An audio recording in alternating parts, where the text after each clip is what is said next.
Warning, the Stone Age Gamer includes a lot of bad language. Cover your mother ears.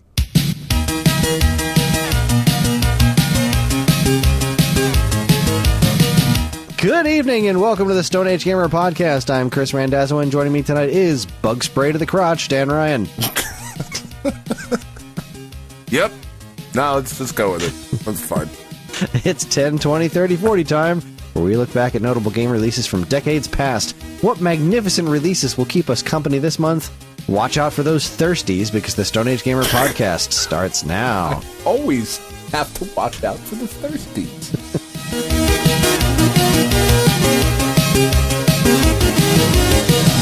Hi everyone, this is episode 482. It is the week of September 29th, 2023, and Dan, I am tired for a very good reason this evening.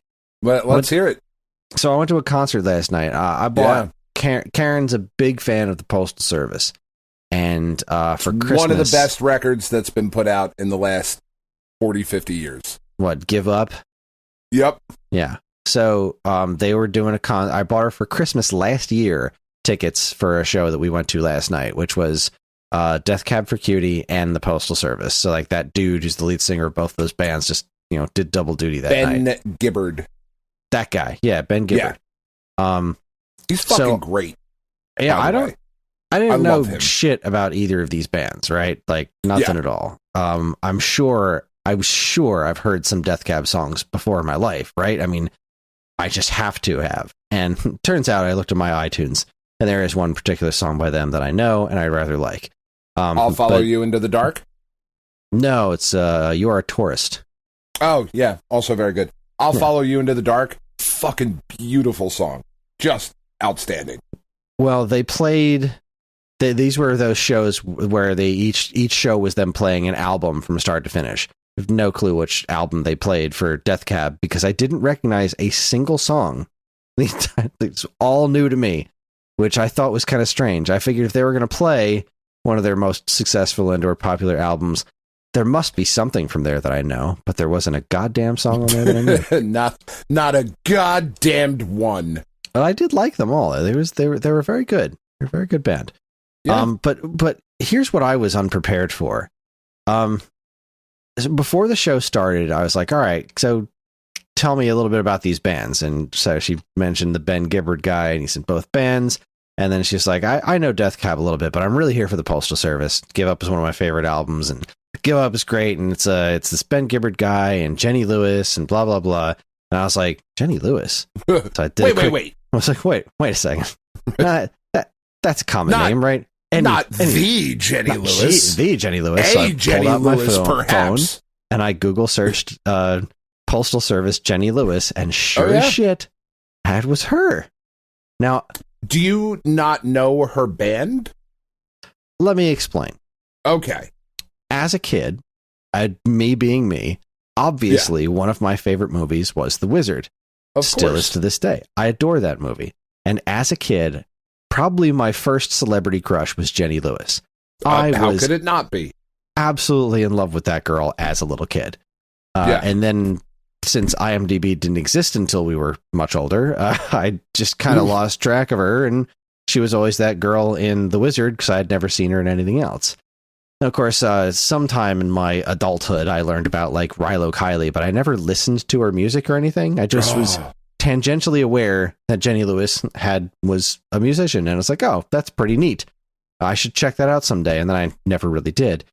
So I had absolutely no idea that she was going to be there, and then like all of a sudden I'm in proximity to this girl I had a huge crush on as a little kid. I'm like, that's her right there.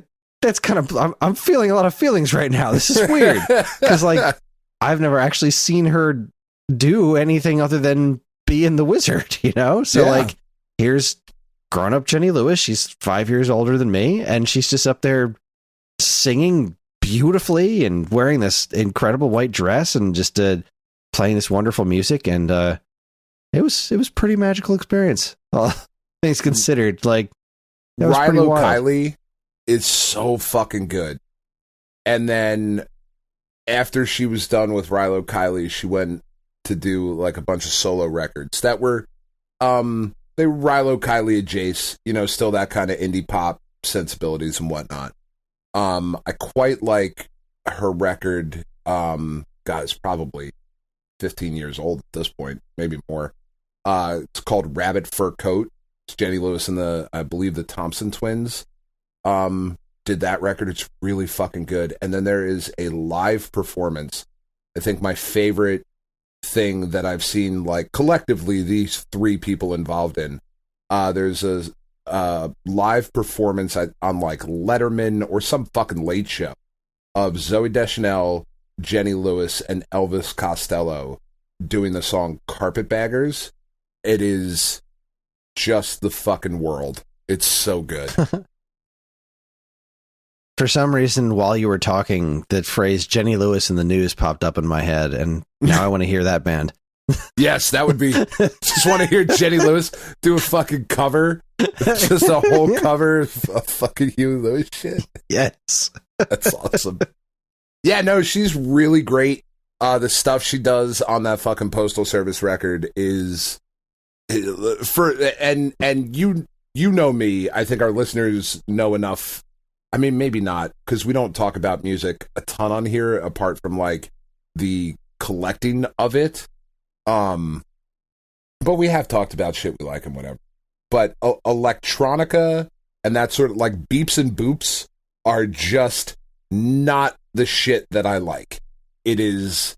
I grew up very strongly on, like, 80s hair metal, which very, very nicely dovetailed into, like, punk and grunge and, like, harder metal and that sort of stuff. And then as I got older, my appreciation for, like, classic rock and jazz and all of those things developed. But electronica, which is largely what the Postal Service is, there's guitars and a band and all of that, obviously, but there's a lot of beeps and boops and, like, keyboards and shit. Nothing it was that all very synthetic, and that was the live show synthetic, too. Very synthetic. That's the word that I was struggling to get to. So it is not something I like. And I would argue that that Postal Service record, the record that they put out, is good enough that it does not matter the type of music that you like the best. You should own this record. Like, everybody should own this record. I put it in the pantheon of, like, Bob Marley's Legend. You know, like, you should just have this. Well, we do, except we don't. She doesn't know that yet. I bought it for her birthday, like, a couple months ago, and it's just sitting in my closet, and it was like... So that was the one that I told you, because I bought it, right? And then you, like, went on and bought it right away? Maybe? Yeah, could be. Sounds right. Yeah, it's entirely probable. I will take credit for your fucking wife's happiness. So we're at the show. It's a weird thing to do. And the merch table, you know, because the merch booth or whatever it is, yeah, take a look at it, right? Just we're pretty strapped for cash at the moment. Of course. And I'm looking at we're all like, t-shirts, $40. Fuck no. There's a t-shirts, eat a dick. There's a blanket for $95. You can fuck all the way off for that nonsense. Yeah. God, no. But the records, they had records there, and they were just normal price. Wow. The record was $25 for that vinyl, and I was like, oh no.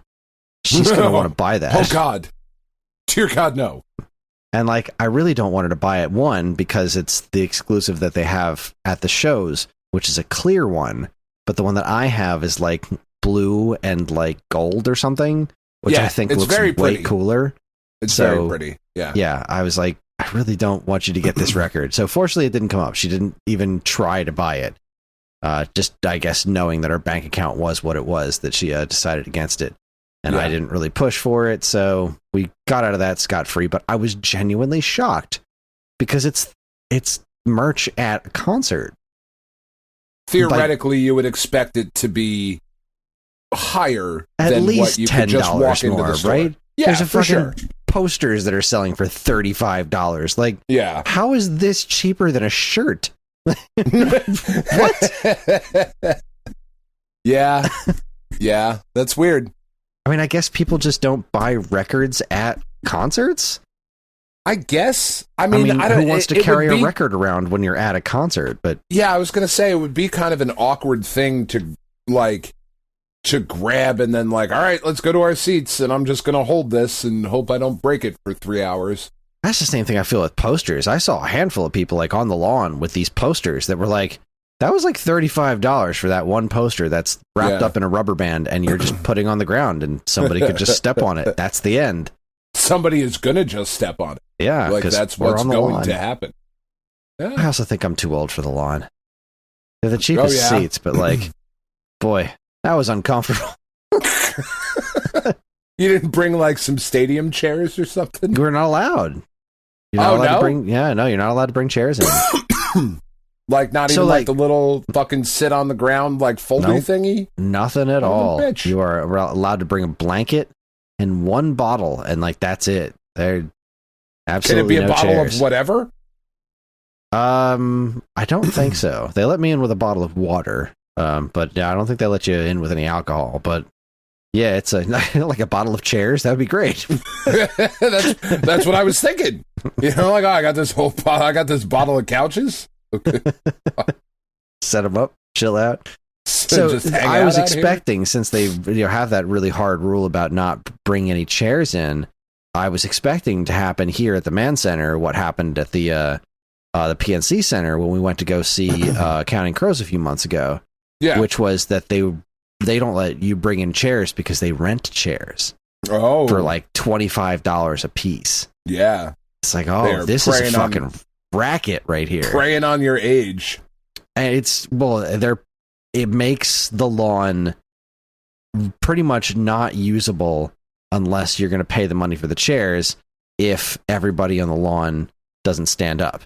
So and everybody on the lawn for this show was all staying down, which is cool. That's cool. That's cool. It was more, I guess, slightly more comfortable to lay on the ground than to stand up and dance, but whatever.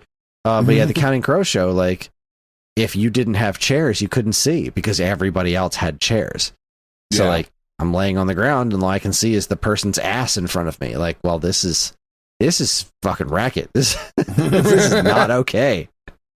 I love a good ass. Don't get me wrong. I'm big fan. These were not good ass. These were the unwashed asses of the masses, sir. These were unwashed, mostly Philly ass.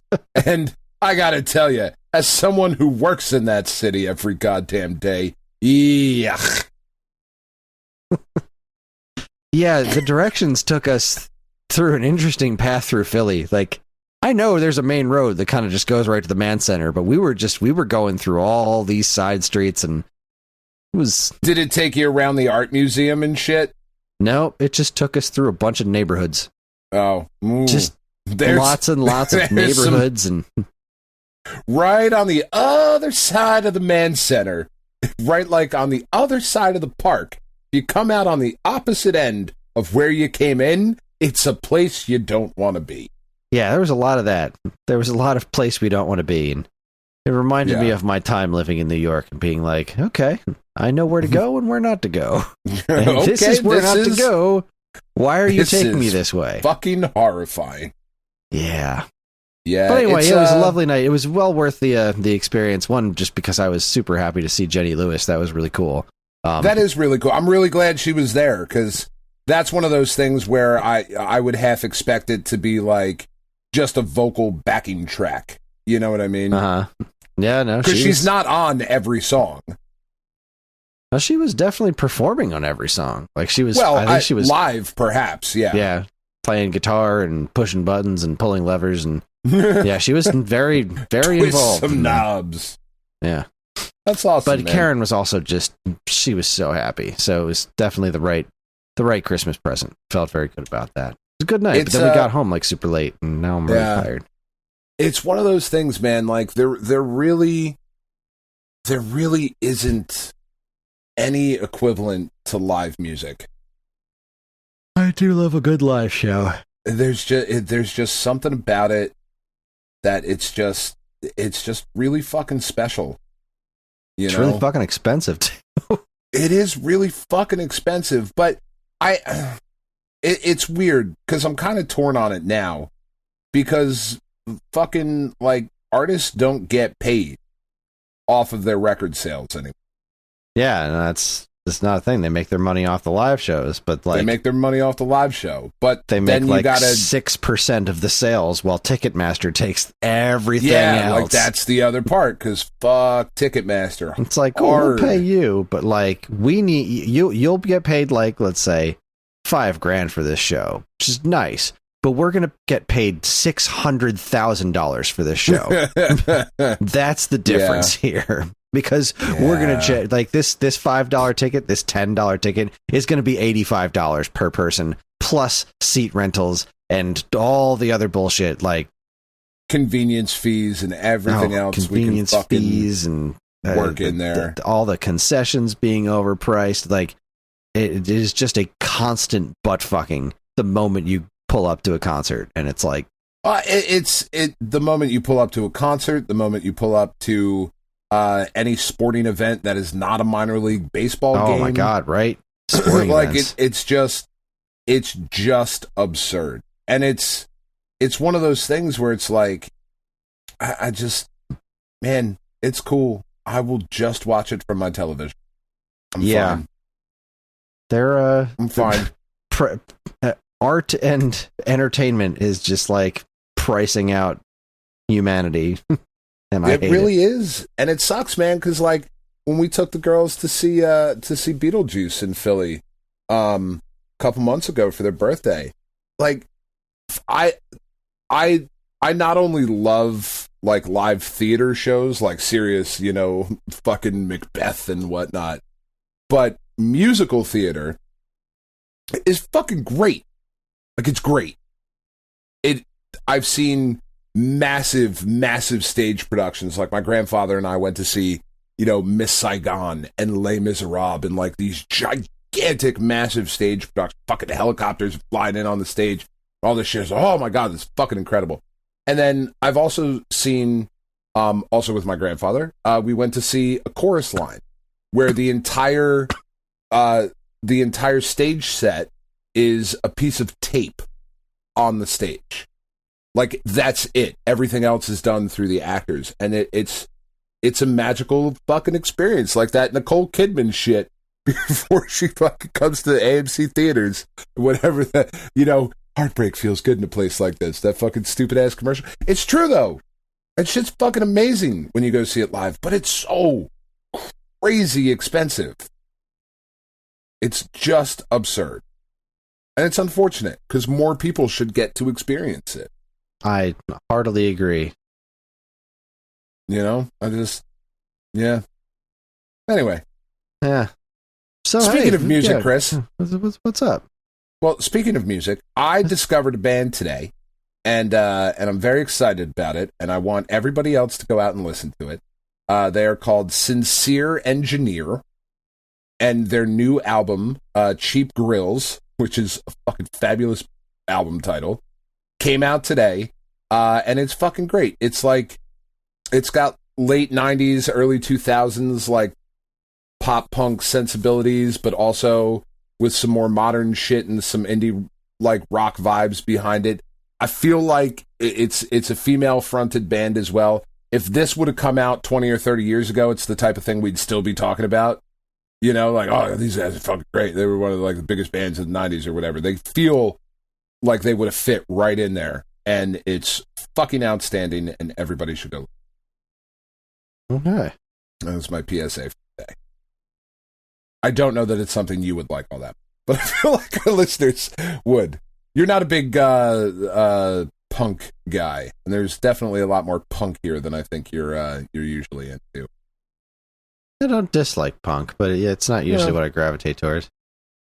And like when I say punk, like it's not. It doesn't sound like fucking Misfits or like Dead Kennedys or shit like that. But it definitely has that kind of like 90s punk, pop punk kind of feel to it. It's really fucking like. I was just sitting there listening to it on my drive home from work today, because I always go and YouTube Music, whatever, on Friday puts up all the new releases, and I just fucking, go through them like, all right, this came out today. I'll listen to a song or two. This came out today. I'll listen to a song or two. I put this on and I was like, oh, cool. I'm just going to listen to this entire record today on my drive. It was that fucking. Like, how far removed from, like, Goldfinger? Like, let's use that as a barometer. How far removed were we from that? Well, I mean, Goldfinger's more of a ska band, right? Like, wouldn't you say? Yeah, they don't really have horns, though. No, I mean, they do kind of. Don't they? I don't know a lot of Goldfinger, other than a fucking Superman song. I really don't. And maybe yeah, like, that's totally a ska song, but generally speaking, they're very ska minus the horns. They don't have a lot of horns in Goldfinger song. It's of that ilk. Like, if you like that, you'll like this, I think. Oh, I got some Dashboard Confessional vibes from it too, but more in the way that she does the vocals. Like, there's a lot of, you know, like how Kris Carrabba does the quiet to, like, the really big powerful note, like at the top of the range and whatever. There was a bunch of that going on in this record too. All right, interesting. Yeah, give it a shot. I'll give it a listen. I fucking loved it. Sincere and an excellent band name, Sincere Engineer. That's good. Yeah, that's solid. That's really, really good. Big fan. Highly recommended. All right, cool. Yeah. It's been a weird week, Chris, because I was telling you before we started recording that like last week on the show I was like, yeah, I'm starting to feel a little bit better. Then I went out and I bought some records on Saturday, and Saturday night I was like, man, I should have stayed fucking home today.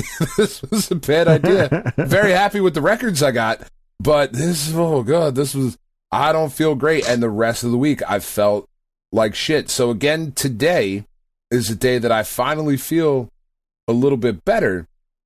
But what has been happening is that, because a lot of it's allergy, you know, my nose is still like kind of stuffy as we're recording right now or whatever. But I started taking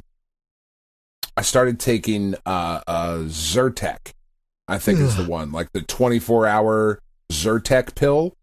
Mm-hmm. I started taking that last or Monday, this past Monday night when I went to bed, because it was like, oh, it might cause drowsiness, and I was like, well, fuck, I can't have that going to work, so I'll take it at night, not a problem, whatever. Take it 10:30, go to bed, take a shower, go to bed, whatever. I have had the most nonsensical, fucking weirdest dreams that I've ever had in my entire, like the type of dreams where when my alarm goes off at 7 a.m, I don't feel rested because I wake up confused. And I'm just like, I've woken up every morning this week going, man, what the fuck was that? That didn't make any sense. And they're not scary, and they're not weird in the way like, oh, they're trippy and weird. They're just weird in the way like the other night, my cousin who is a landscaper, he owns his own landscaping business in fucking Utah, okay, and is not a Star Trek fan. Neither am I. The two of us have a lot in common, and among those things we have in common is that neither of us fucking like Star Trek all that much. We were watching episodes of Star Trek, and my cousin was commenting to me on how accurate the nautical lingo was that they were using for the Enterprise and I don't even know what fucking Star Trek we were watching. I just knew that it was Star Trek. And he was commending the script writers on their use of nautical lingo, because he was in fact not a landscaper in this reality, but a shrimp and boat captain like fucking Forrest Gump. And then I woke up and went, well, fuck, man, what is that? I don't know. God damn it, I guess I'll go to work now thinking about this shit all day. Oh, so I'm tired because I don't feel rested. I've slept plenty. But the day after that, I just lived my life with the girl I went to high school with. It wasn't like a weird sex dream or anything like that. We were just married, had kids. We were watching TV on the couch. And I looked over, and it was this girl, Christy, that I went to high school with, and not Tiff. And we just, like, had a life together. And in my dream, I just, like, lived our life for a couple of days. What? What is happening? What a fucking lame dream. It's so stupid. just mediocrity. Yeah, it was just mid. It was just a fucking midlife. God damn it. Waking up angry and confused, not rested. Very strange. I almost never remember my dreams. So well, that's the thing. I never remember my dreams. Ever. Like, not, like a lot of people are like, I almost never I never remember my I can't tell you the last dream that I had other than this shit this week. Yeah, it's like maybe like a 5 or 6 throughout my entire life. Like, it is a legit extremely rare occurrence that I remember my dreams when I wake up.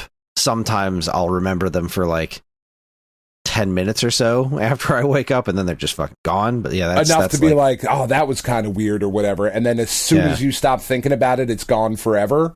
Yeah. Usually it's like, oh, that was really nice. I'd like to hang on to that. And then it's just like, nope, it's gone.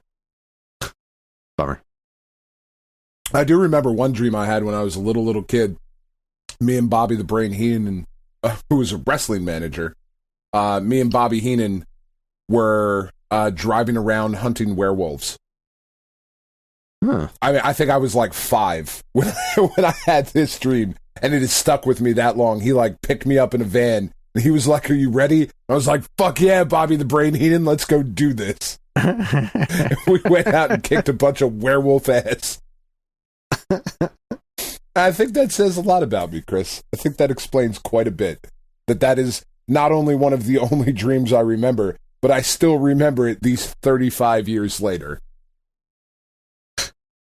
Oh, man. Anyway, you been playing anything this week? Not a lot. I haven't played a ton. I played more Sea of Stars. I got through the fucking the town of Brisk and did the little fucking dungeon thing to get the coin of undeath. Okay.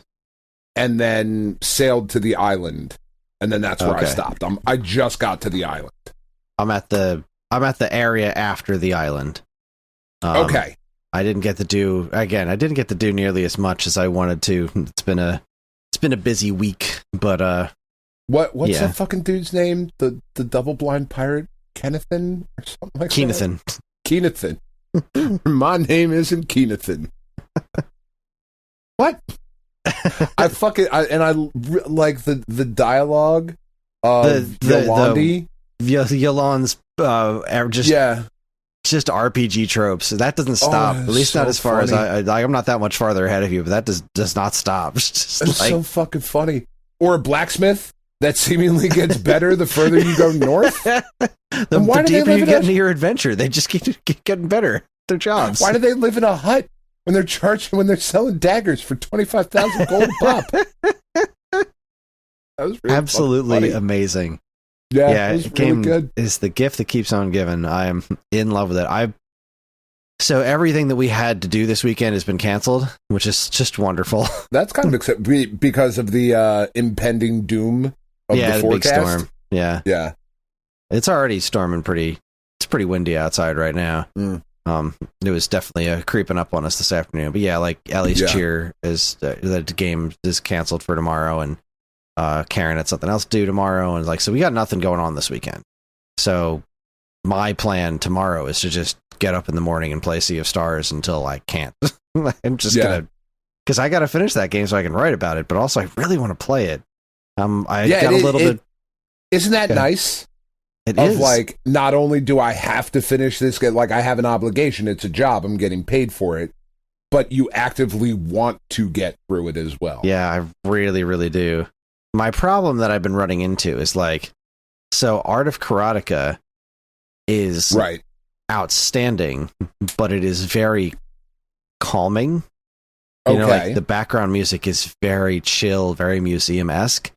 So when I'm kind of tired and going to bed, all right, I'll knock out a few chapters of Art of Karateka, and I just fall the fuck asleep because I'm already tired and going to bed, and it's just that just seals the deal. Or I'll play Sea of Stars instead, and it excites me so much that I can't get to sleep. So I'm It's very damned if you do, damned if you don't. I got to be playing these games during the day, so my plan is to get as much like an adult. Yeah, I got to get as much done this weekend as possible. I've been forgetting to mention this for the last couple of weeks. I've been playing through Mario Advance on NSO. Oh yeah, the first Mario Advance. I had like a hankering to play Super Mario 2, and I was like, you know what? I'm going to play this version because I haven't played this version of Mario 2 in a very long time, since it came out on Game Boy Advance, and I forgot like how much different it is. I mean, it is still effectively, at its core the same game, but there's like a couple of different bosses, and they just won't shut up the entire time you're playing. Just what I needed. Lucky. Oh, just what I needed. Just shut up, everyone, please. Everybody, stop fucking talking. It's not why I play these games. It's like, the Game Boy Advance can handle voices. Check it out. Every time you get to Birdo, I've got you now. Like, oh my god, terrible. Do you, Stop Birdo? it. You fucking twat. But like, I never knew that you could jump on Birdo and pull the ribbon out of her hair in the Game Boy Advance game. It doesn't do anything. You can pull the ribbon out of her hair. You just can? If you throw it at her, it just lands back on her head. It's fucking weird. That's a choice. Yeah, never knew that was a thing choice before. to add that. Like, let's do this for no reason. But it's got all those hidden coins around. So I'm trying to 100% the game, which is kind of fun. I haven't done that in a while. I don't know if I've ever 100%ed this one on Game Boy Advance, but I'm up to the last level right now, and so that's pretty fun. Yeah, Mario Advance is a great game, but it is seriously flawed by being on Game Boy Advance. Just the screen size messes with that game so hard. Like, it just a lot of jumps aren't as you just can't see as much of the screen, and it's a problem throughout the entire thing. Yeah. But this one was different enough. Like Mario World and Yoshi's Island, I'm not going to go through those again on the Game Boy Advance versions, I don't think, because I don't remember Mario World being very different at all. I just remembered all the stuff in Mario Advance being pretty different from its counterpart. And I've gone through the Advance 3 things. Advance 4, Super Mario Bros. 3, the e-reader levels. I went through those, last year, I think, so I don't need to do that again. Yeah, I think so soon. But those are great. Fucking weird as hell. I have been playing a bunch of F-Zero 99. I guess not a bunch, but like every couple of days, I'm playing a handful more races. That's just fucking great. Yeah. I'm not very good at it, but it's But isn't that kind of rather the point? Like, does it matter if you're good at it? Oh, it very much does. No, I mean, like, for your enjoyment level. Oh, for my enjoyment level? Oh, no, not really. Like, as long as I'm good enough to, like, not just die immediately, which I usually don't. I tend to average in, like, the mid-30s as far as, like, my overall placement. I've gotten, like, 1 or 2 game overs on, like, some of the... There's a lot of, like, tournaments and stuff constantly. It's a very active game. It's really neat. Yeah, F-Zero 99 is very good, but I'll tell you what really... I haven't played this week, more than a couple of minutes, is Horizon Chase 2, because it is fucking broken. On the Switch? On the Switch. It is just fucking broken. I can't play the game for more than 10 minutes before it hard crashes. Like, it just dead. Not frozen, it just black screen, back to your system menu. Hard crash. Wow. It's flat out unplayable, because if I'm making progress, if I'm in the middle of a race... And it's just like, nope, you're out. That really sucks. It does. The performance issues, I could have, overlooked more or less okay. Like, it's kind of hard to get over because of how silky smooth the first Horizon Chase Turbo is, That game runs so well, and its less realistic graphics are part of what makes that game so good, because it's so much easier to see where you're going. Just like in Outrun or something. It's the fact that it's not super busy, like even like the later cruising games, like Cruising World, it's less busy than that. So it's always so stark, like everything is very clearly laid out what you're trying to do and where you're going. And Horizon Chase 2 is aiming to be a bit more realistic, which is, I guess, fine. I have to get used to it, but I haven't been able to, because I can't fucking play the game because it keeps crashing, and it breaks my heart because it seems like it's really good. I like the way the menus are laid out. I like the way you unlock things. You know, you're still collecting the coins. They seem to have gotten rid of the fuel, though, which is... I don't know how I feel about that. The fuel was kind of stressful in the original game, but I like that. Like, with it not there, I'm like, you know, that really does take a degree of tension out of the races. And I wonder if it gets added later. This, honestly. Like, I prefer it this way. I like the lack of tension in there. But I can see the opposite side of it. Yeah, I really... Because it was rarely a thing where it's just like... I mean, yeah, sometimes the fuel would really just make or break things, and I miss that feeling of being like, oh shit, am I going to make it? Because you would lose more fuel the more you crashed. So it was like, not just about the time. It is like, it really added like, oh god, if I crash one more time, I'm not going to have enough fuel to get to where the fuel is. Or it's like, you're trying to plan your way around. I don't have enough fuel to get to the fuel.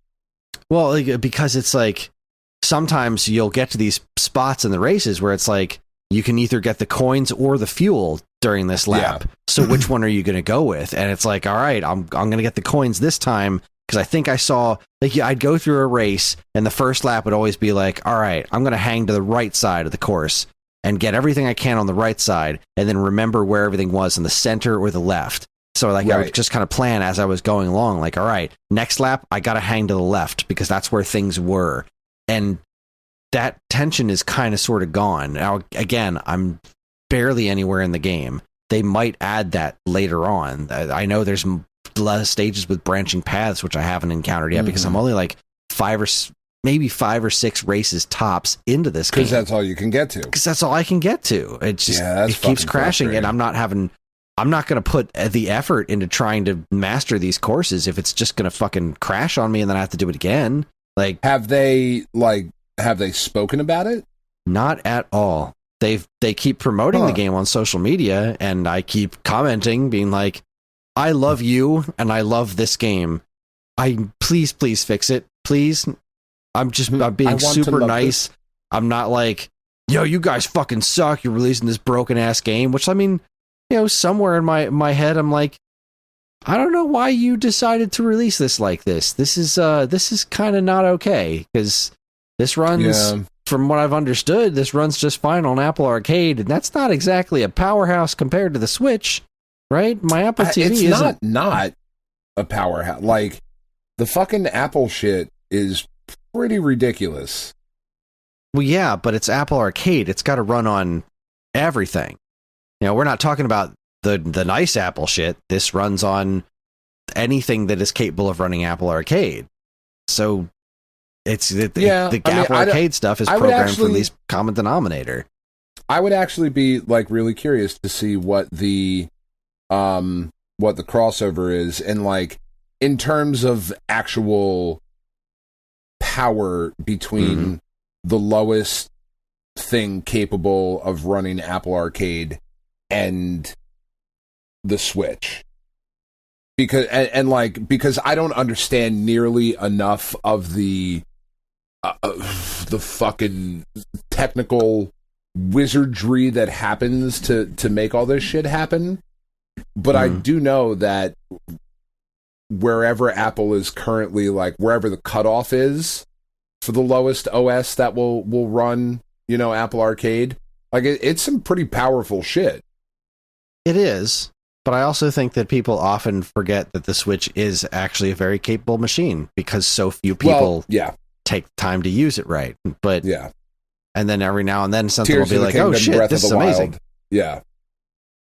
But Horizon Chase 2 is a really big disappointment, and that really sucks. I'm sorry, man. If this year wasn't just so chock full of unbelievably good games, I would probably be taking it a lot harder. I'm just like, you know what?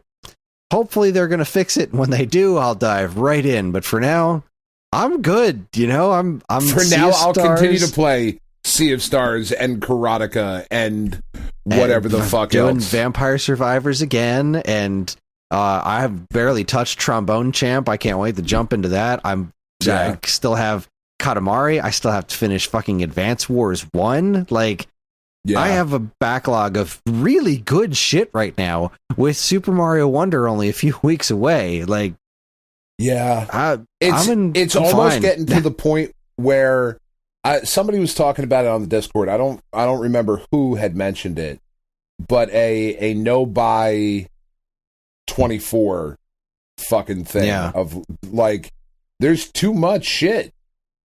Yeah, There's is. Like I just said, too what much. was it last week? I tried to add up all the games that I want to get for the rest of this year, and it was like $450. I just can't do it. I really want that physical version of Pikmin 1 and 2 that came out today. I can't afford it. I just literally don't have the money. I'm getting Mario Wonder and Mario RPG. I absolutely cannot pass on those two games. And everything else, I'm good with what I'm cooking. You know, I'm just fine. F-Zero 99 is built into what I already have. They just put Kirby and the Amazing Mirror up. I've never played that one before. I've always wanted to play that. Yeah, I'm fine. No, I'm stuffed with games. I want that Metal Gear collection. I can't afford it. It's on my Christmas list.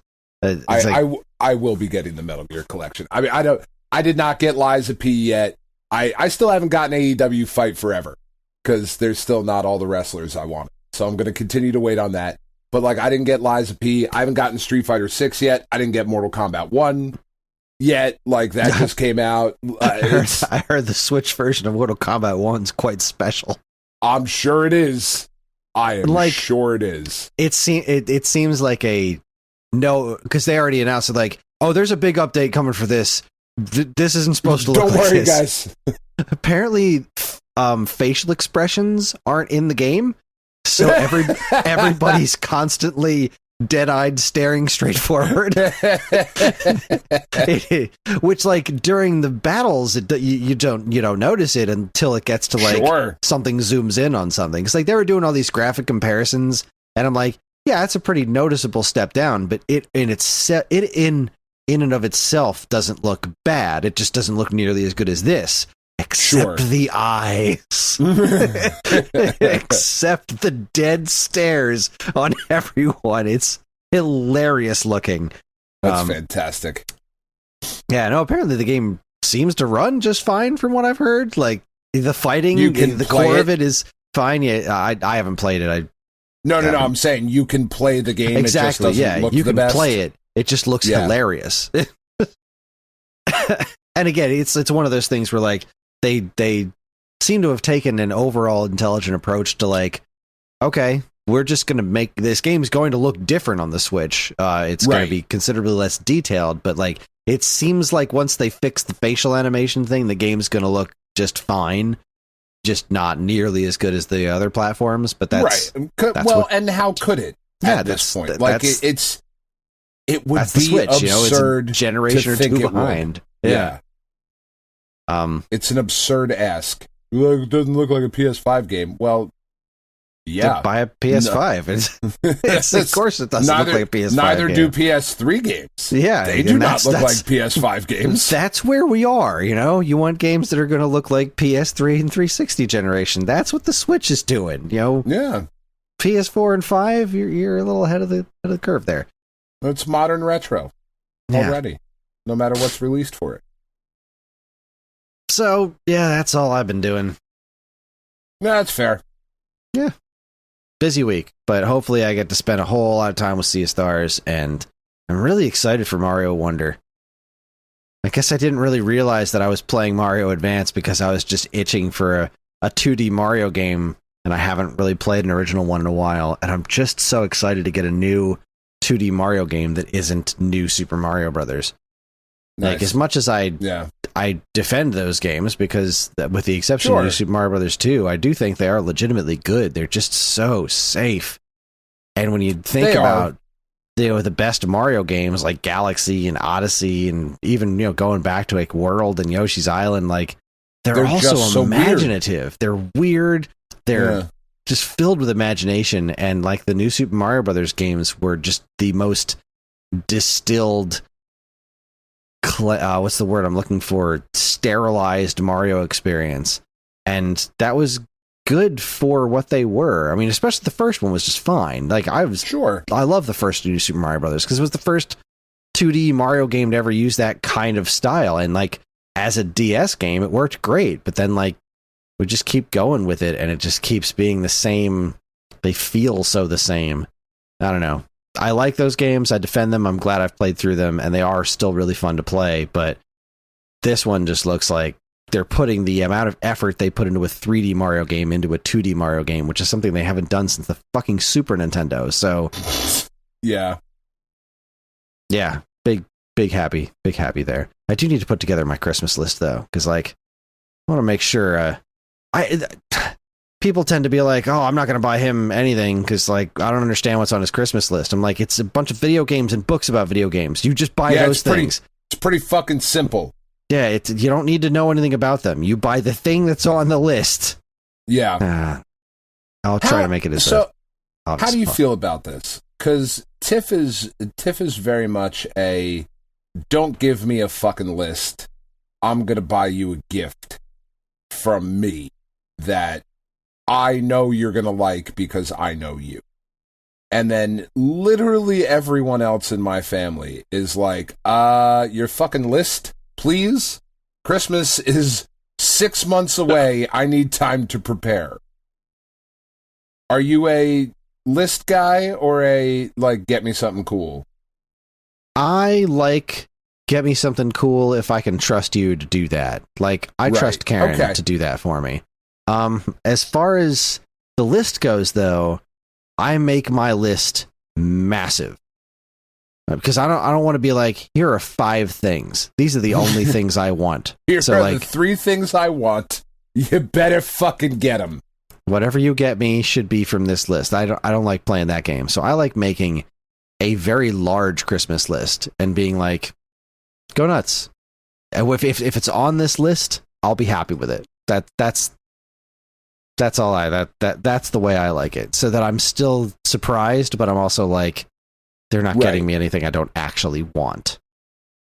Well, because like I have this weird, I have to tell my aunt both of them every time. Like my birthday is in 2 weeks, October 2nd.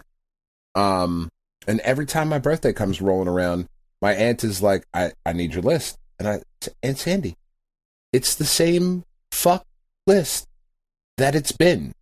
I have a running Amazon wish list. Every time something new comes out that I'm like, that'd be cool, put it on the list. I don't ever need to share it to you again. You already have it. Just fucking look at what, like, it's not like I'm sitting here like a 12-year-old making my list again every year. And I don't say that disparagingly for people who do make a list. Just like, I've got a running list of shit. Just find something on the list. Or something adjacent to the list. You know? Yeah, that's where I'm rocking right now. She did 1 year, and I love her to death.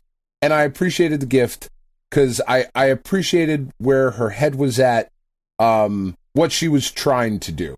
But it was one of the weirdest presents I've ever received. 1 year, for Christmas, she gave me a gigantic bottle. Like, the big, expensive bottle of Jägermeister. Okay? And I don't fucking like Jägermeister at all. The bottle is currently sitting in my office, unopened, these 6 or 7 years later. Because I don't fucking like it, even a little bit. And when she gave it to me, she was like, yeah, I went into the liquor store and I said, my nephew really likes craft beer a lot. I want to get him something different. I was like, that's a weird way to go about that. He really likes this thing. What's not that? What's not that just entirely? That's fair. My nephew's or son or my niece, whatever, they're a big Yankee fan. You got any Red Sox shit? Like, it was just a very weird fucking interaction. I was like, that's fucking strange.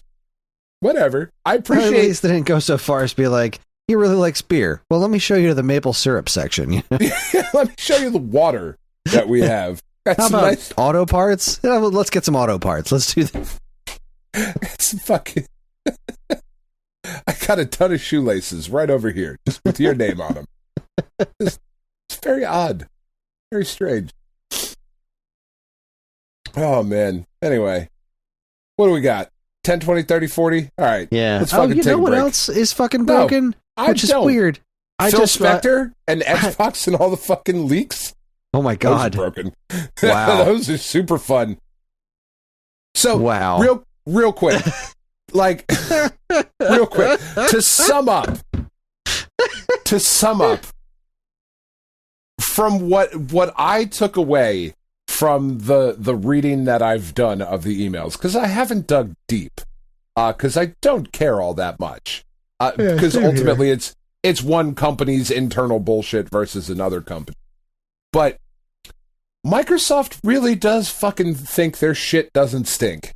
Yeah, they're like, yeah, we're going to buy all of it. We're going to buy fucking Valve. We're going to own Steam. We're going to buy Nintendo. What was the line? Nintendo doesn't realize that their future is not with their own hardware. Yeah. And like, I know that email isn't being said right now, but even in the last year or two, it seems like Nintendo's doing just fine with their own hardware. Like, the Switch is catching up to PlayStation 2. Like, yeah. What are you what are you doing? The quote around it of this would be a big personal win for me or a big personal goal or something like that. It was, fuck you, dude. No. You fucking capitalist shit dick. Stop it. Yeah, I really hope... It really, to me, it really shined a light on the bullshit that is the gamers first fucking Xbox. They're a gigantic... Fuck Microsoft. Like, fuck Apple, fuck Microsoft, fuck Sony, fuck Nintendo, like, fuck gigantic corporations. Fuck Nintendo like the least out of all of those that I just said, but like still, you're a gigantic, massive fucking corporation. Stop. It makes the console wars and the bullshit of like fanboys arguing back and forth of which system is better. So they don't give a fuck about you. They don't. I particularly want to say fuck Microsoft more than most of what else you said, because they are actively trying to buy everyone. They are. That is like Sony's buying some, but they seem to be buying things that they want to use. Nintendo buys like nothing. They'll be like, hey, this is a really obvious small company that could use your help. Like, no, we're going to invest our money in like hot dogs or some shit like that. Who knows what the fuck goes on within the walls of Nintendo, but they don't buy anybody. It's the ever expanding, they want to own the industry. And I really hope that it just never stops. I hope these emails coming out make it so that some of the companies that they want to buy can put up some sort of protections, unless they actually want to be purchased, which like Nintendo is not that company. And I'm pretty sure Valve isn't either. No, God, no. Like, I say God, no. I don't know Gabe Newell personally. I mean, we hang out every now and again, Gabe and I. But we don't talk. We don't talk when we hang out. We just kind of look at each other. It's very sexy. It's just a lot of petting. It's a lot of heavy petting. But it's all in the eyes. It's all implied. Fuck, Jesus. I can't imagine that company being owned by somebody else. Yeah. I can't. And like the weird thing is that if I were to just like make the argument just kind of looking out into the world, predict it into the crystal ball, the future of the video game industry, Nintendo is definitely still in the hardware game, but Xbox Live should be on every platform. I don't believe Microsoft is long for the hardware side of things. Yeah, I'm not sure about that either. Like, they're making their money. They're making their money doing what they're doing, but the comment about specifically about Nintendo, their future not being on their hardware, was so weird to me, because like Microsoft's hardware has now underperformed 2 generations in a row. Right. So and this, please don't, listeners, whatever, don't take this like I'm not taking a victory lap here. I prefer the games that are on Sony's platform because the games, not because they're Sony. If Microsoft had God of War, that's where I'd be fucking playing games. I don't give a fuck what gigantic evil corporation is behind it. But like, not only have they underperformed, but like significantly so. It's not just a little bit. It is a disappointing losing money kind of thing. If I'm reading shit correct, which I might not be. But that's not nothing. Yeah, I agree. That's not nothing. And I'm confused. I mean, obviously Microsoft is a bunch of fucking rich people. And I just think it's hilarious that the main thing that stops Nintendo from being purchased is that they're just sitting on mountains of cash. Like they don't have lots of, their money isn't all like theoretical. It's like they have actual money. They have real, countable, physical, tangible cash just everywhere. I find that hilarious. Yeah. It's the fucking gobbling up of all the Amazon that's what nature of it is. It's just fucking gross, man. I hate it. Yeah, I am not a fan of that, which is really what rubs me the wrong way about. I'm kind of sort of in the back of my mind rooting for Xbox and to kind of like carve out what they're going to do and be a real competitor. But man, the more I think about the studios, because we love Phil Spector, he comes out and he does fun things and he puts on a good show and he wears the Hexen shirt. Yeah, he's a nice guy. Hey, he's a good dude. No, he's fucking not. He's not. Buy everything, and it's everything all being owned by the same three corporations is just not a good look. Not a good idea. It's a bad plan. I don't want to be a part of it. Fuck capitalism. It's a terrible system. It's really just bad. It's just real bad. It's real bad. And watch Dr. Richard Wolf.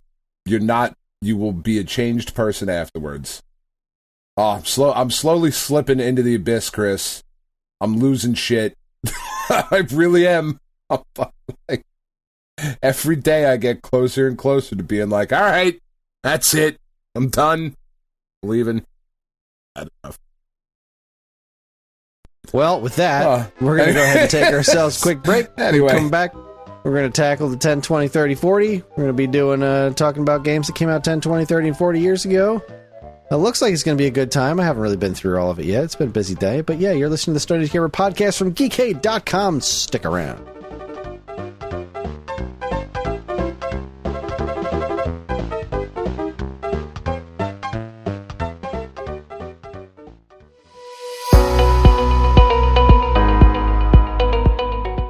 Hi everyone, Kris here.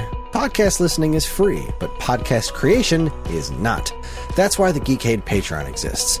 In an effort to help us pay the bills, we've got a Patreon page set up where you can gain access to our monthly podcast topic schedule, get early access to many of our shows, and more. If you'd like to help support Geekade and keep these shows running week after week, head over to the Geekade Patreon page, linked in the show notes of this very podcast.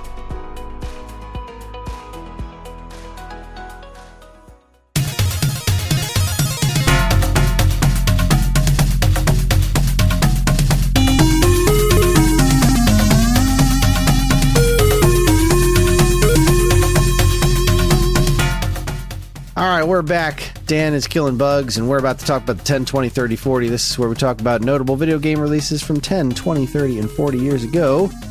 Notable and notable adjacent. Yes, indeed. Releases from 10, 20, and 30. Let's go to a decade ago, 2013. Not July, not August. We're in September now. Boy, I should really update this, huh? Nope, yeah. That's the wrong one. Go ahead. Come on. There it is. See, I'm still tired from that concert. I'm too fucking old. All right. So, September 2013, we're looking at PS3, Xbox 360, Wii U, Wii, DS, 3DS, PSP, Vita, and Ouya.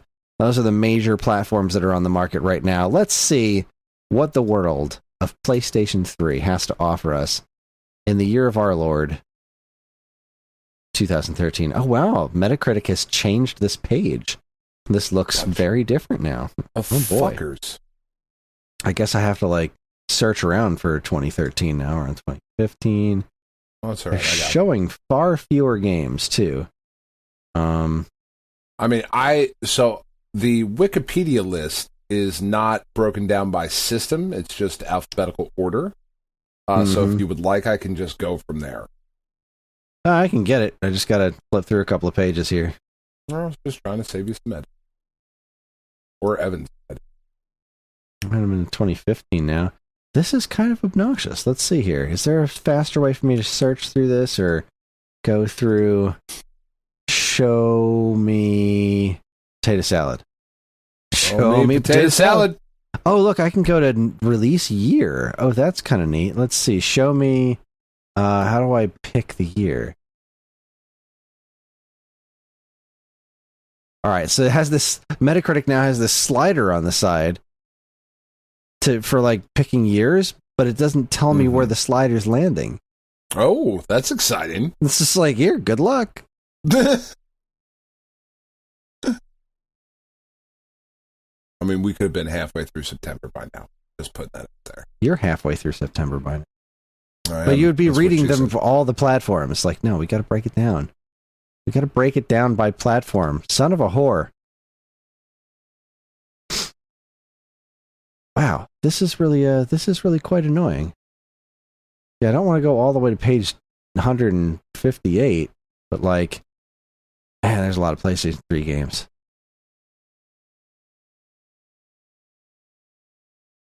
So how are you? Good. Yeah, good. That's good. You know? I mean, I got iOS games I'm looking at, computer, nice. Droid. Yeah, no, I don't want to go that deep. I don't want to get that far into it. That just sounds like work. Well, I mean, like Final Fantasy V came out on Android September 25th, 2013. Kind of a big deal. Is it? Okay. Yeah, I don't know. It's fucking cool. I guess. What she said. All right, I'm almost there. Okay. That's also what she said. All right, we're in 2013 And then now. I said, well, I'm done, so you fucking handle your shit. And that was the end of that relationship. All right, we've made it to September. September 3rd. Wow, that's September is still going. All right. All right, so let's see. September for PlayStation 3. September 2013, Diablo 3. That seems like a big, hairy deal. Skipping over Castle of Illusion starring Mickey Mouse HD remake, PlayStation Network. Oh, I have not seen that yet. Oh, okay. Yeah, I mean, Diablo 3, I have never been a big Diablo guy. I am like the 4-player dungeon crawler thing, like Diablo, Baldur's Gate, even the Marvel Ultimate Alliance games, just not really, they've never really been for me. I recognize that they are good. Yeah, but you know, I had an okay time with Marvel 3, Ultimate Alliance 3 on Switch, but yeah, they're not my cup of tea. I guess if you have the people around, that's kind of what that's all about. Like if you're doing it with the right people. I played Gauntlet, and I didn't feel like I ever needed to do that again. And I'm not even saying that to be like shitty or funny. You know, like I loved Gauntlet, but like, all right, now I'm cool. I'm good. I don't need to do that again. Even if it is Spider-Man. Yeah. Rayman Legends came out on this also September 3rd. Fuck Rayman Legends. Fuck Rayman. Hate Rayman. Yikes. I liked Rayman Legends. Why. That's a good game. I don't know either. I have just a fucking like a strong physical reaction to fucking Rayman. I don't know why. It's just something about that character really bothers me. There's your Castle of Illusion. How was that game? I never played it. I was fucking great, man. Castle of Illusion's great. The HD remake, you know, was it was kind of weird when that was coming out. Of like, you know, DuckTales Remastered was like a month or two ago, and then Castle of Illusion. Hey, don't forget about this one. Like, why the fuck are both of these coming out right now? It's very strange, but like the original Genesis game is really good. I believe this one had like the Genesis one was like unlockable. I think if you played through this, I don't know. It's really good, man. It's a really solid game. Solid platformer. Oh, let's see. Kingdom Hearts HD 1.5 Remix. Yeah, that's a thing. That's the thing that happened. AFL Live 2. Grand Theft Auto 5. Yeah, not our bag, but kind of you kind of can't really skip over that as far as being important. And that's like, it was 10 years ago. It was also the last new Grand Theft Auto game released. Yeah, fucking decade of Grand Theft Auto 5. Because then they put it on PS4, and then they put it on PS5. And it's still sold a bajillion copies. Still sold a bajillion copies. Still don't know why that's not on Switch. Like, man, good for them. I have no idea why that game's not on Switch. That seems like a really weird oversight to me. Would it do well enough on Switch to bother trying to port it, though? I mean, why not? It's a PS3 and 360 game, so it's not like you'd have to bend over too far to make it function. No, sure. I don't know. They ported the damn PS2 ones over to it. That seems like more work than doing this. That's fair. Just take 5, the most... I mean, it's the most... the single most successful piece of entertainment media of all time. I feel like it would do fine no matter where they put it. Yeah. I'm not saying I want it. I'm just confused why it hasn't happened. Very strange thing to me. Pac-Man there are actually... Like, as I'm looking through this list, there are a couple of big fucking games that came out. I really like the Pac-Man Champion Edition. DX was okay, but the original Champion Edition was great, but that's not what this is. What else is in September? I feel like I'm running out of September here. Well, for PlayStation? Yeah, for PS3. The Kingdom Hearts is huge. NHL 14, like, those are always kind of a big deal. Grand Theft Auto, we had Foul Play, Hot Wheels, World's Best Driver. There was an Armored Core game.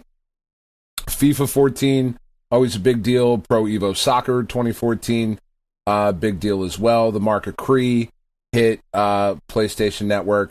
So not the biggest month for PlayStation. I mean, still a huge month for PlayStation because Grand Theft Auto 5 was there. So that's pretty big.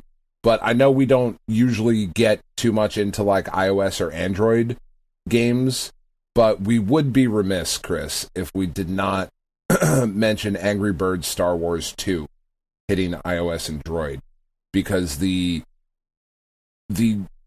gigantic fucking market share that Angry Birds had at this time is frankly fucking shocking, because it was fun, but it was everywhere all the time. How many video game franchises have Star Wars shit? Not a lot. And for Angry Birds to get 2 full fucking games out of it, it was insane. Also, they're Dean's favorite. Clearly. You know. This, I actually, I think this is a Wii U month, honestly. Yeah, I'm gonna have to find somewhere else to do this, because this Metacritic is just fucking broken. Like, you can't find it by year, and it's like, I'm trying to switch over to Xbox 360, and I started doing it while we were talking about PlayStation. It's like, all right, here, we're gonna start you on page 1, which is 2016, and you can choose 1 page at a time. You can't skip from like a bunch of pages. It's either you go right from 2 to 3 or 280. Like, there's no middle ground. And when I don't understand this release year slider, it just keeps saying no results found no matter where I click it. So like, that's weird. All right, well, now here, let me give it a shot for you, Chris. I might have it figured out. Okay, I'm at 2011. Right. Hold on, the slider thing's kind of working, but like I have to guess. I'm back down to 2016. Right, I'm trying to get to 2013. All right, stop it.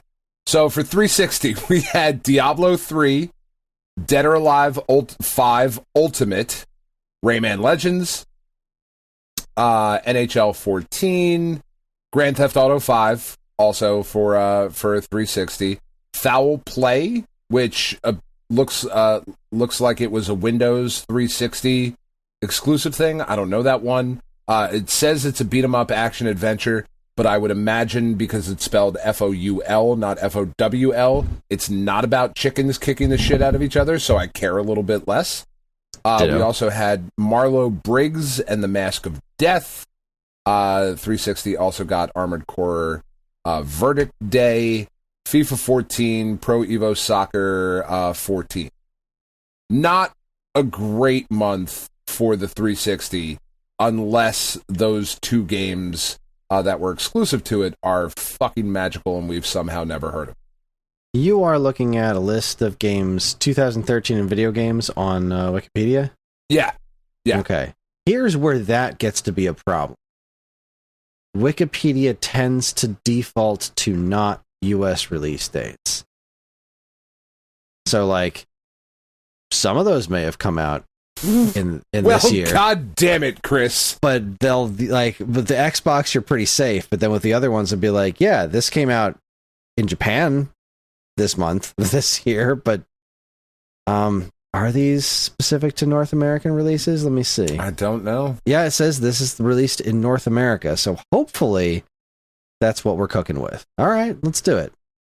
Where were we? Yeah, I agree. Not the greatest month. We're looking for September 2013, July, August, September. I mean, I think personally the Wii U is a big winner here. Now, how are you separating this by platform? Or are you just kind of I'm just looking at it and kind of reading it down the list. So we've done PlayStation, we've done 360. If I look at the Wii U list and I read down here, DDR hottest party U. I mean, so DDR hottest party U. 10 out of 10 would play again. Rayman Legends, again, you and I both are in lockstep on this. Fuck Rayman, super duper hard. Dungeons and Dragons, Chronicles of Mystara, which is a really dope beat 'em up game. Yeah, that is a pretty cool little remake there.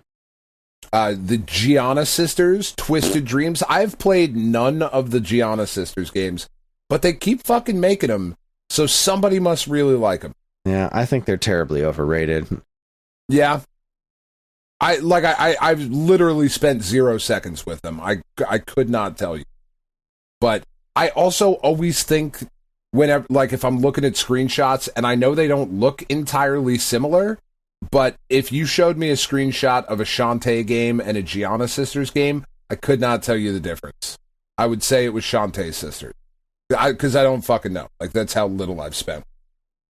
The Wii U also on September 5th got TNT Racers, which, I don't know, maybe it's fucking great. You can just skip. You don't actually have to read every title. In fact, I'm going to recommend you don't. It's not a bunch, because on September 15th, we got what I think is one of the most underrated games that has come out in the last 10, 15 years, and that's the Wonderful 101. Yes, wonderful game. That game's awesome.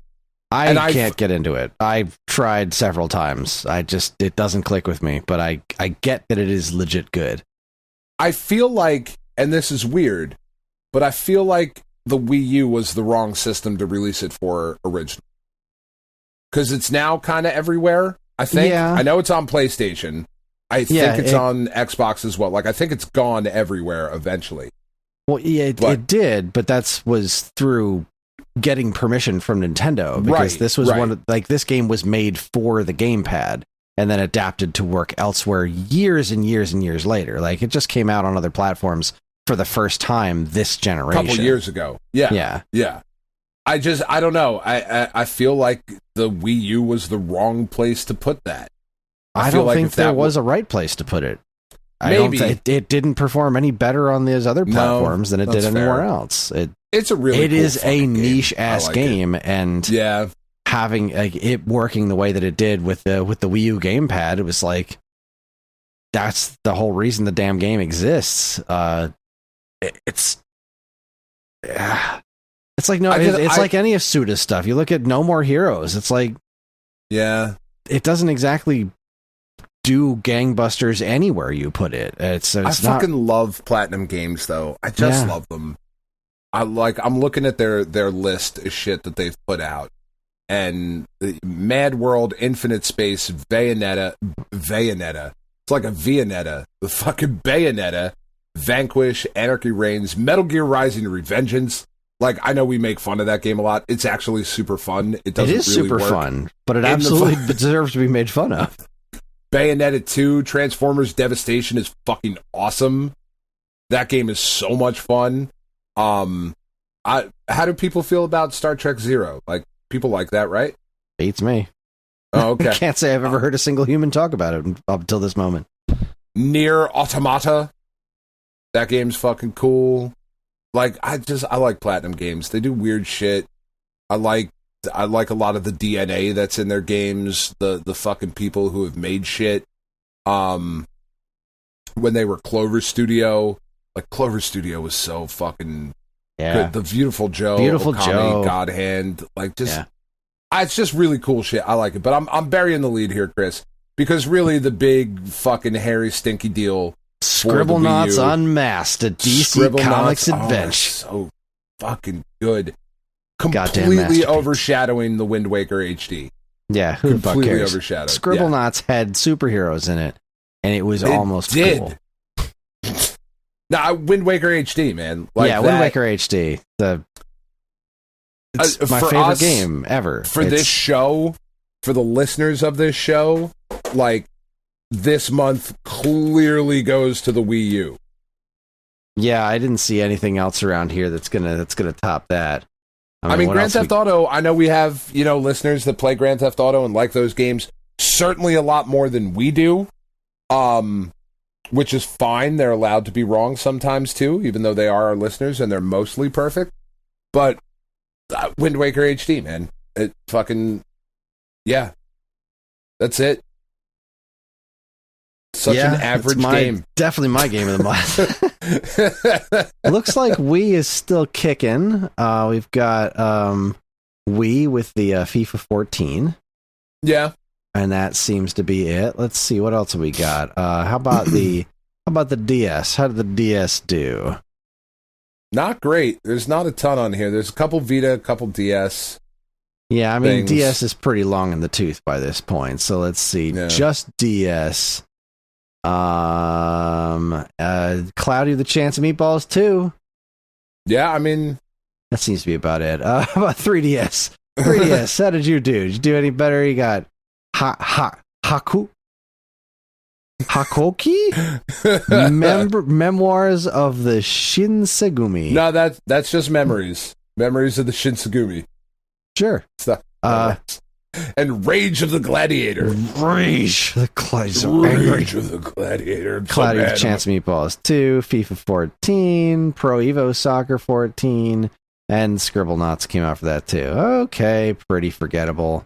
How about the old... But just to show you the power of the rest of the world's football, Pro Evo Soccer 14 and FIFA 14 also came out on the PS2 and the PSP while the Vita was also out. Yeah. Like, we're still talking PlayStation 2. I actually didn't even realize that was on PS2 this month. FIFA and Pro Evo 10 years ago came out on the PS fucking 2.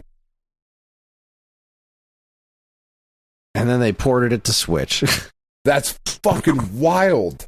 That's fucking nuts, man. Those also appear to be the only PSP games. What about Vita?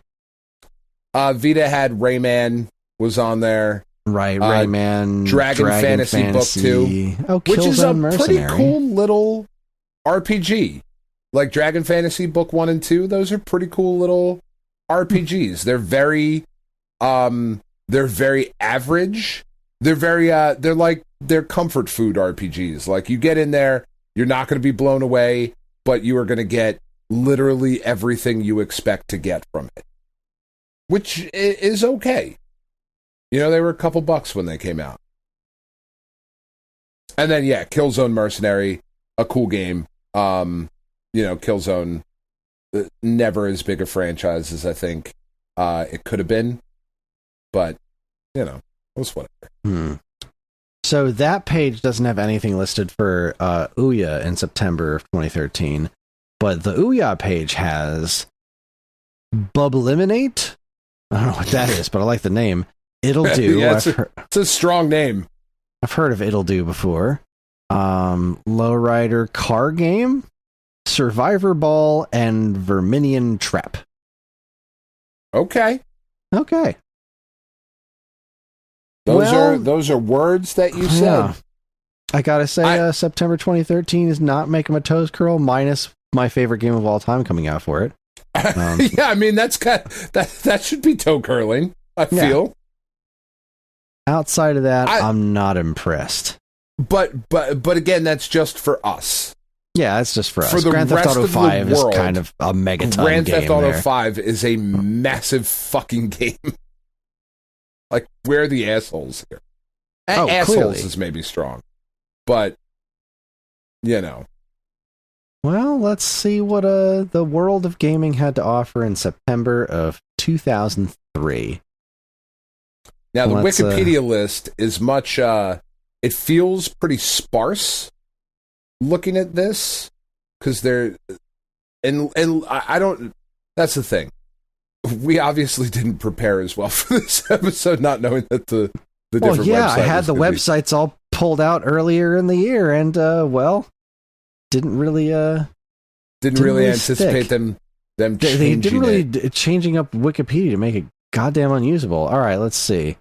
So I'm looking here, and I'm seeing 1, 2, 3, 4. Oh wait, hold on, because this is broken down by other countries too.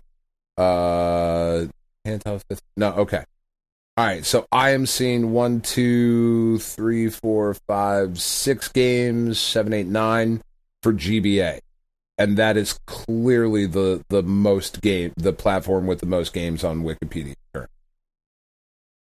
I mean, I don't know that that's terribly inaccurate. I don't either. So for right now, like, fuck it, let's just go with it. Because it's still, it's got the biggest of the games on here. So for Game Boy Advance, we were looking Power Rangers Ninja Storm, Final Fantasy Tactics Advance, which, huge. Just a massive, massive fucking game. I know not your thing at all, but a new Final Fantasy Tactics that just played so well on the Game Boy Advance, or if you were smart and had a Game Boy player, played so well on fucking TV. Just an absolutely gorgeous game. I fucking love it. Banjo-Kazooie Gunty's Revenge. Was that a big deal on the GBA? Well, I don't know if "big deal" is the right word. I mean, it was a big deal that it existed on the Game Boy Advance. I mean, when they knew about it, because the thing is like Banjo-Kazooie was still a name, but like nobody knew to look for a THQ published Game Boy Advance game after Microsoft owned the property. So yeah, I suppose that's fair. We also had Road Rash Jailbreak, which was not great. A movie tie-in, Starsky and Hutch, which was not great. A really cool game that, unfortunately, I can't imagine it just ever being anywhere else. Boktai, The Sun Is in Your Hand. Right, yeah, because that was controlled with the fucking sun. Yeah, which is, I mean, it's fucking awesome, though. Like, Boktai is such a cool game. It's Kojima, like, it's Deo. It's fucking weird. It's super weird. You have to be outside, because you have to use the gun de sol, the solar gun, to fire bolts of sunlight at your enemies.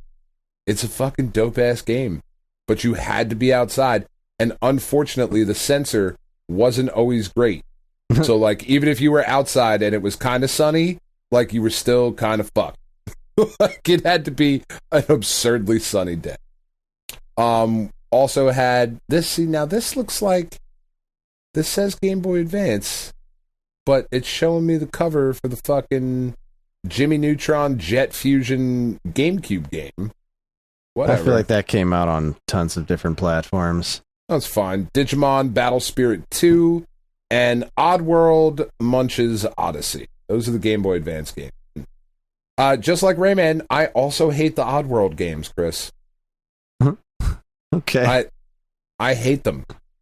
I have never played one that I've been like, yes, this is good. I hear they hate you too. They probably do.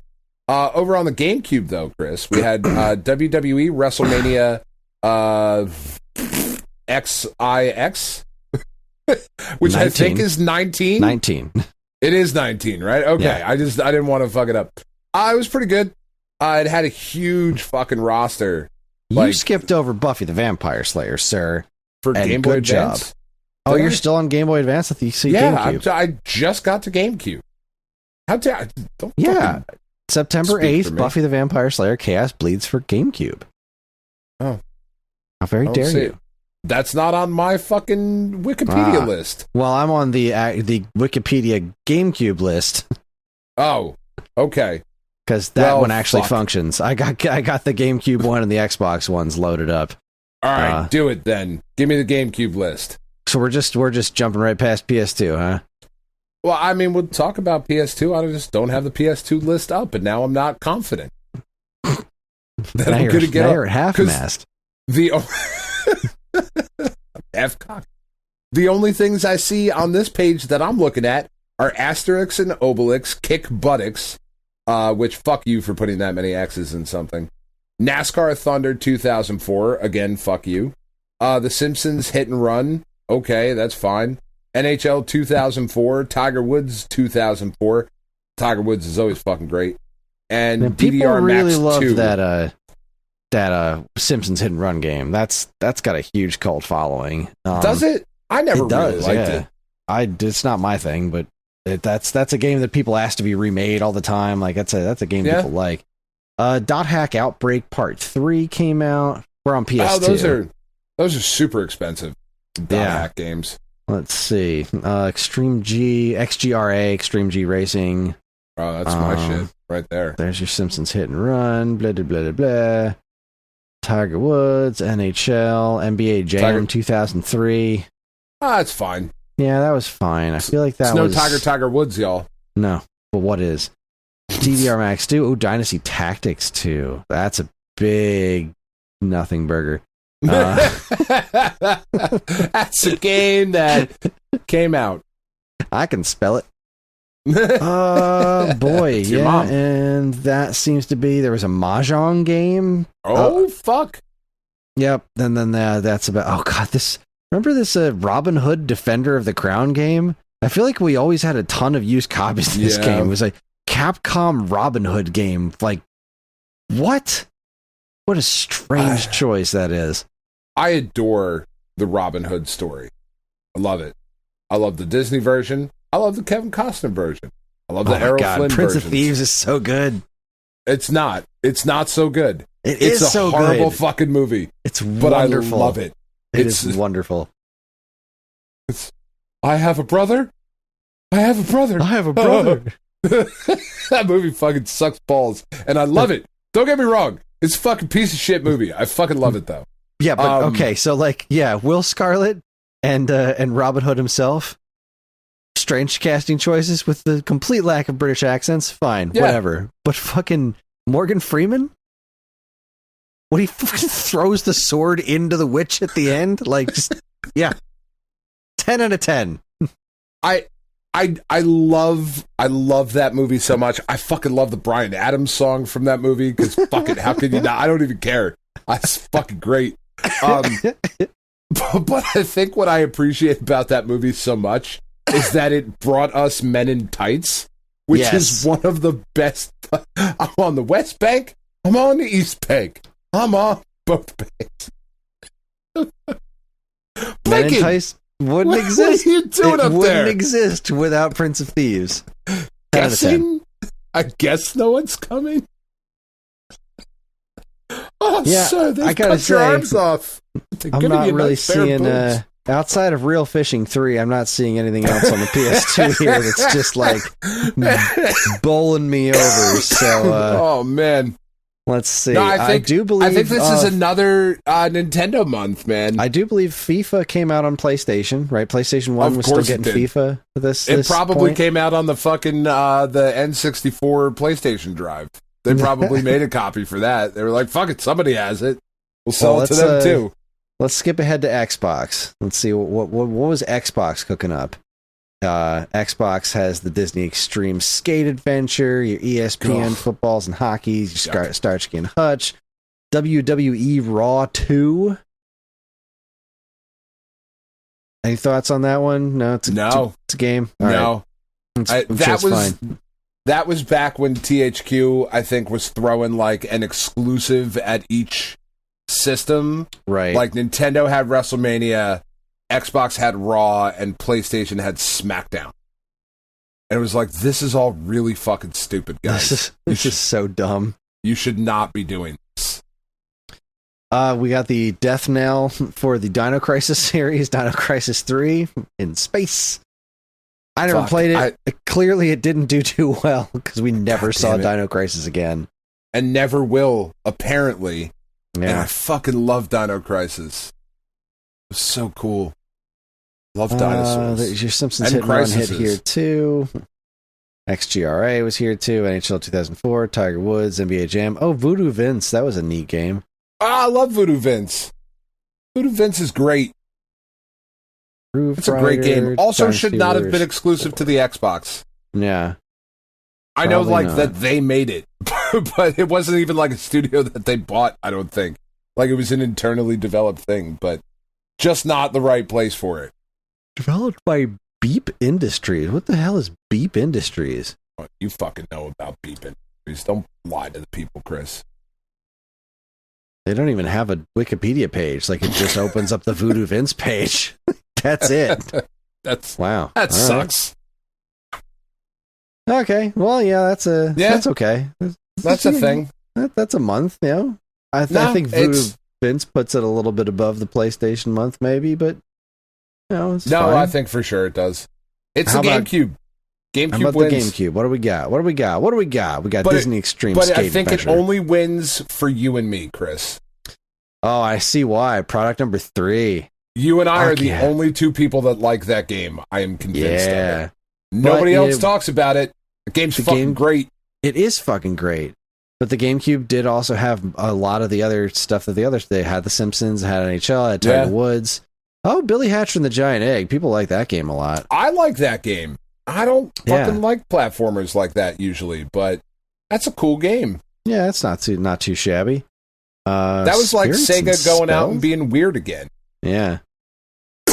Oh shit! An Auto Modelista hit the GameCube this month. Oh, also a fucking cool ass game. Yeah, I think it hit other platforms. Yeah, it hit a PS2 first, and then it was ported to Xbox and GameCube later.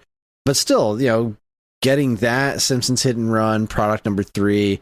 This was a kind of a weird month. Like the WrestleMania 19 was a thing. Yeah, weird month. But yeah, I like that. I would tip my hat to the old cube there.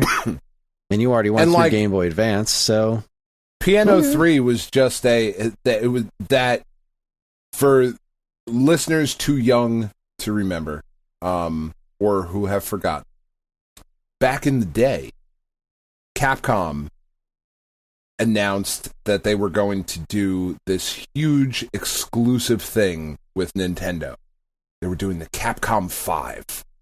Right? And it was such a big deal because Nintendo and Capcom were like fucking at the hip, for the Nintendo and the Super Nintendo. And it was just, Capcom was very and they had made games for Genesis and whatever. But I would argue that Capcom was very identifiably a Nintendo thing. And then once the PlayStation hit, they were very much not a Nintendo thing anymore. Yeah, and same with Square, same with Konami. Those became Sony things. So the Capcom 5 was this huge fucking deal. And it was like, they showed off these trailers, and it was Piano 3, which is just this really weird on-rails shooter with like a... What the fuck would you even call the protagonist? Like, is she a android, robot. I think she's a cyborg. Cyborg, maybe. Oh, it was really fucking cool. It's all rhythmic, kind of dancey, shooty like things. Rhythmic. Yeah, I fucking liked it. I thought it was really cool. I had a ball. Yeah. There's definitely some there's some through lines to later games that you can see if you go back and play that. But then Beautiful Joe was part of the Capcom 5, which we've talked a ton about. Beautiful Joe. Fucking love that game. Dead Phoenix was another one. That never came out, right? That got canceled. Right. Yeah, that was another. Okay. Straight up canceled. Killer 7 also was fucking awesome. Such a weird-ass game. Really, really liked it, though. But the big one was fuck. Resident Evil 4 is going to be a GameCube exclusive. Son of a bitch. Resident Evil was the PlayStation thing. And now it's going to be a fucking GameCube. It was such a huge fucking deal. Well, kind of, because GameCube had already had the Resident Evil remake as an exclusive by that point. So, Resident Evil was already kind of moving specifically to Nintendo. So, 4 was kind of the icing on the cake of what we had already gotten, because they had already started developing Resident Evil 0 as an N64 exclusive. Then when the Resident Evil remake came out exclusively on GameCube, that was earth-shattering, because not only was it, the Resident Evil coming to Nintendo, but it looked incredible. It was incredible. Awesome. But the visuals on that were just so far beyond what was happening anywhere else, because it was well, now we're going to do kind of what we did with the original Resident Evil, but everything's going to look so much better because we have the more technology, and just utilizing that instead of making the game properly fully 3D was just a stroke of genius, and the game was great for what it was. It was huge. So then when Resident Evil 4 starts getting announced as a GameCube exclusive, it was well, shit, Capcom and Nintendo that Resident Evil game must have done really well. Yeah. But I feel like there was a thing recently that came out that the Capcom 5 was kind of a misunderstanding. As in, Capcom 5, they were these games that were announced to be coming to GameCube, but they were never explicitly said that they were always going to be exclusive to Nintendo platforms. Well, that was not how it was presented to us 20 fucking years ago. Exactly. It was announced as nobody officially made that announcement, but the press seemed to pick up that these were going to be GameCube exclusives, and nobody corrected them. I think that's how the story goes. Ever go anywhere else? Nope. Probably because it did, right? Probably because it sold 15 copies. Yeah, but 3 to you and me. Beautiful One Joe of us has 2. Got picked up. Beautiful Joe got put on PlayStation. Resident Evil 4 Resident Evil 4. That was one of those ones that was the game was being made for the GameCube, and the the shareholders at Capcom were no, that needs to come to that needs to come to PlayStation 2, and the development team was are you fucking serious? We're building it for this hardware. It's not going to look or play as good on PlayStation, which is why we're making it here. And they're yeah, but we're the shareholders, so you do what we say. And then they made Resident Evil 4 for PlayStation 2. Did. Yeah. Indeed, they did. They did a bang up job. It wasn't as good as the GameCube port, but but it is perfectly excellent serviceable. Game. Yeah, yeah. It is. Killer 7, I think, was just one of those things. Well, it's sold about as well as it's going to sell on GameCube. Let's see if it sells well anywhere else. Nope, didn't sell there either. Nope. That's such a cool fucking game, though. I like Killer 7 a lot. Yeah, Killer 7's neat. I never finished it, but yeah. But again, I think that's how that story went. I'm having a hard time finding confirmation while talking on that. Yeah, but sure, yes, I do believe that was the situation. But time to move on, because it's not getting any not later. That was an awesome sentence. I'm a professional writer. Let's travel back 30 years ago to the year of our Lord 1993. In the arcades, we got a double dose of some excellent fighting games. We got Fatal Fury Special and Super Street Fighter 2. Yeah, I mean, Super Street Fighter 2 is awesome. Super Street Fighter 2 is awesome. I love that intro sequence with Ryu throwing the fireball at the screen. So cool. So cool. It's good stuff. Nah, I love Super Street Fighter 2. I love Super Street Fighter 2 Turbo. as well. Like, I remember really liking Super Street Fighter 2, seeing that in the arcade, playing it for a little bit, and then playing it on Super Nintendo and being like, well, this is great. But then when Super Street Fighter 2 Turbo hit, and it had the the super meter added to it, and like they updated the intro sequence to include Cammy and Chun-Li, I was like, oh, this shit's crazy. Yeah, Super Street Fighter 2 is real amazing. good. Yeah. Over on the I'm PC... sorry, I just got distracted for a second here because we just got an email that my daughter, that Katie, did not turn all of her assignments in this week, and that was like a problem last year too. We just got the email, so we have a family text message, and Tiff said you have 15 minutes, and Penny, being the shit that she is, responded with "Ruh-roh," which is awesome objectively. Katie then responded with something in Hebrew, a language she doesn't speak or write, but she did type something to her sister in Hebrew that I can only imagine is very mean. And Tiff responded with, "I'm saying this once, don't." Awesome.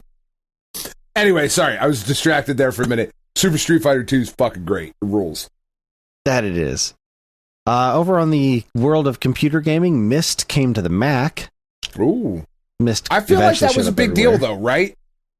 I want to say so. Did Myst come out? Let's see. Where was Myst?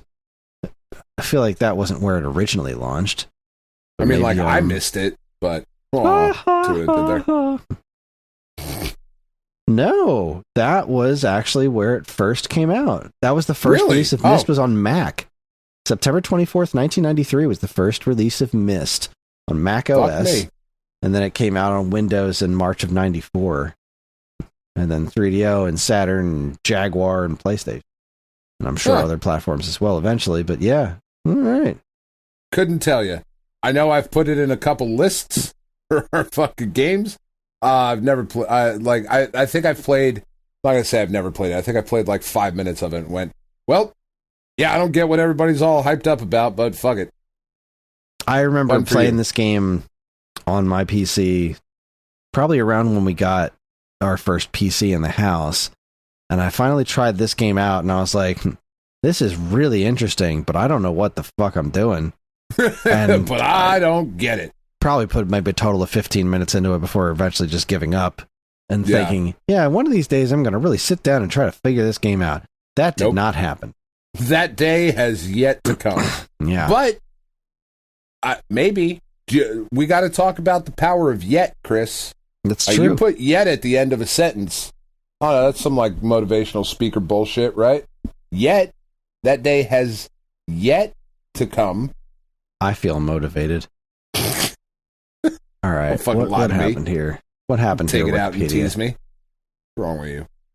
North America. See, I had these loaded up, and for some reason, these pages have all reloaded, and now I got to go find these dates again. September 93, we're on to the NES, the Nintendo Entertainment System, still kicking in 1993. Not much, but where are we at here? September 93, we've got 3 games. We've got Battleship, Bram Stoker's Dracula, and Star Trek The Next Generation. Huge. Massive. Gigantic. Megaton. Megaton fucking release. Can't be understated, Chris. Really? Can't be. The NES firing on all cylinders. I mean, we're so at the end of the life cycle, though. Oh, yeah. There's like 15 more games total before the end of that system's life. But the fact that it's getting games at all is kind of impressive. Yeah. North America, September 93 for the Super Nintendo Entertainment System. What do we got here? Now, this month, I don't know if you realize how important this month was in September of 1993. But it's going to be across just about all the rest of the platforms. And it's probably the biggest release on any platform. But we'll just go through the basics right here. Super Nintendo, we got Captain America the Avengers, Bram Stoker's Dracula, Cool Spot, which I'm a big fan of, Operation Logic Bomb. Plock has a huge cult following for some reason. It's an interesting little game. Plock. Plocktoberfest, man. Super Bomberman, Super Widget, Hey Punk, Are You Tough Enough? I certainly am. Which is just Utopia, Wing Commander, World Heroes, F1 Pole Position, Yoshi Safari, the Super Scope Yoshi game, which is really fucking strange. Alien vs. Predator, Family Feud. I'm going to skip over that one real quick. Rocky Road, Zombies Ate My Neighbors. That's a big deal. That was a good one. Thomas the Tank Engine and Friends. But September 1993 belongs to one game, and that is the extremely successful home conversion of Mortal Kombat. Oh, man. And we're going to get to that on just about every other platform we talk about.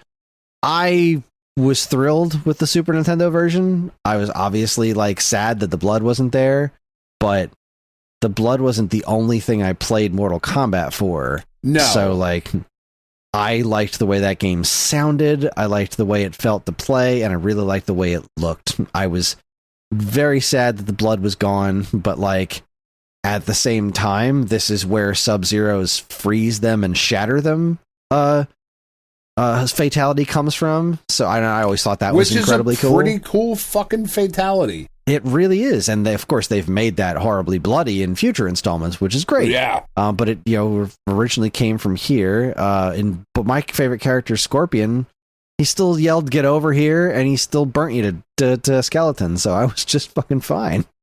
Yeah, totally good.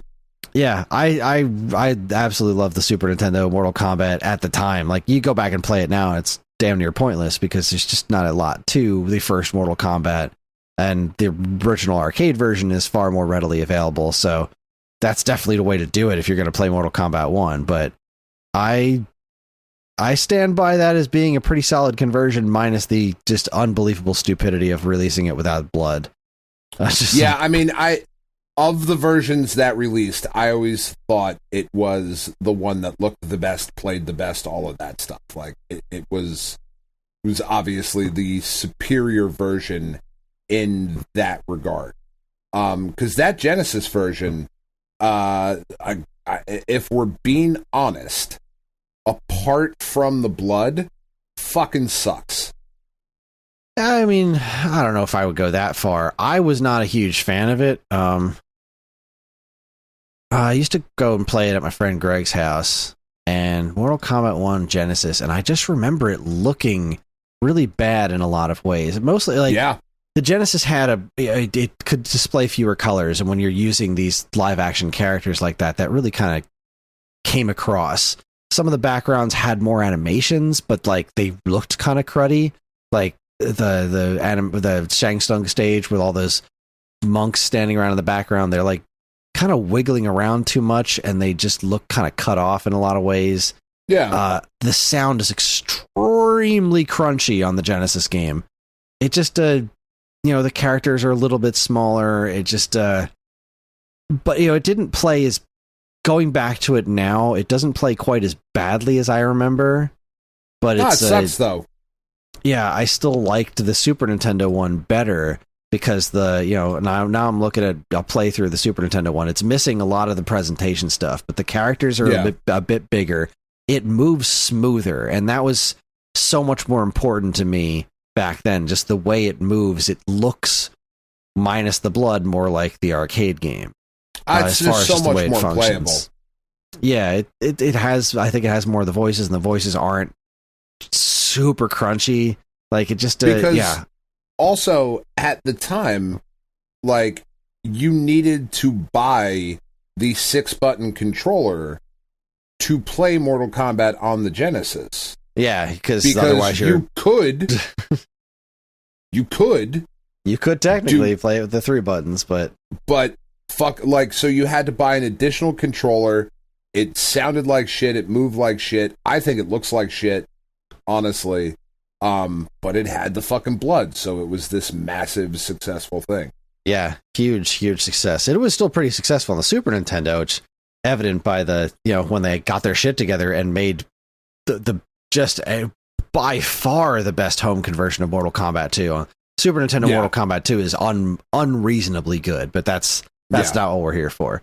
But for Super Nintendo, this is a pretty solid month. I mean, you've got a fairly neutered Mortal Kombat, but also one that is I would say as playable as anything. Yoshi's Safari was pretty neat. Zombies Ate My Neighbors is kind of a huge deal. Yeah, Zombies Ate My Neighbors is pretty cool. Super Bomberman, for those who care about Bomberman games, that was kind of neat to get the Super Nintendo treatment for that. I love Cool Spot. Captain America and the Avengers is a neat game. So, okay, Super Nintendo, pretty solid.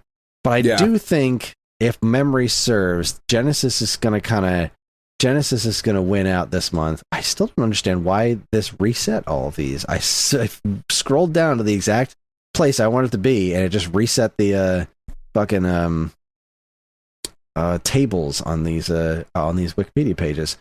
Back to September 93 for Genesis. You got B.O.B., Chuck Rock 2, NHL fucking 94.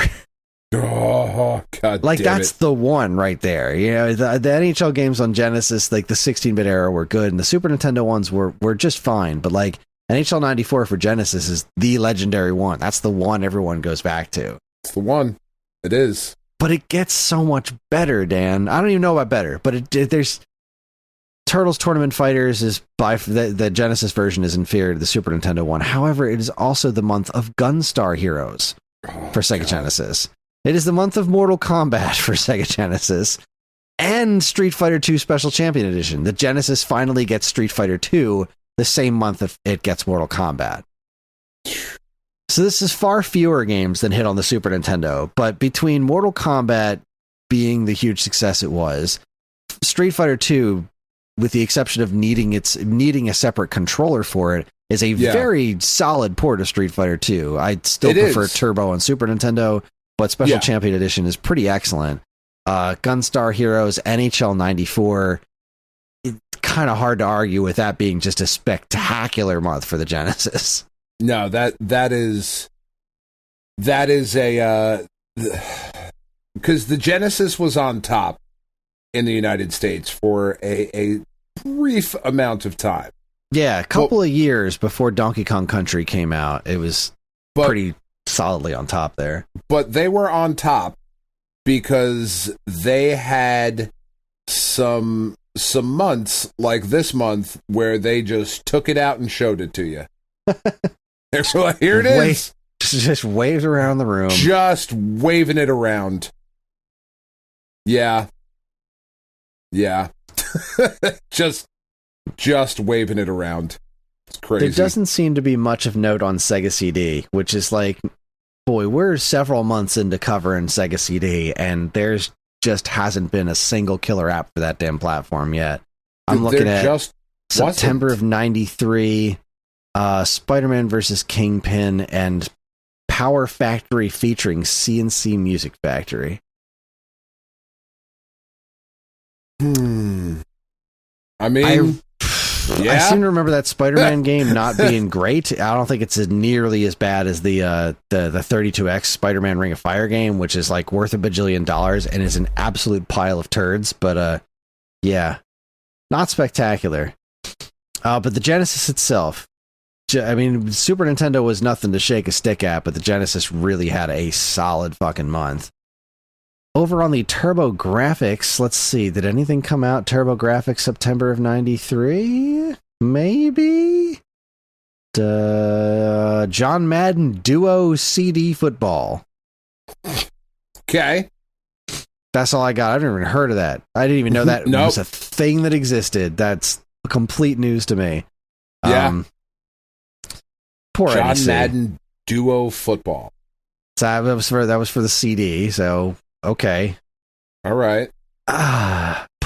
Just that poor platform. It was a neat platform, but boy, did it just not get the support it needed. Let's move on to the portable market. We've got the Game Boy. On September 93. What's kicking on Game Boy? Mortal Kombat. Mortal Kombat. Oh my god, Mortal Kombat Game Boy. Noticing a trend here. What was like? I don't even remember what this was. Mortal Kombat for Game Boy has 6 characters. We've got Kano, Raiden, back up. Go back to that character select screen. Come on. There's Kano, Raiden, Sonya, Liu Kang, Scorpion, Sub-Zero. Can you imagine playing Mortal Kombat? Johnny Cage and...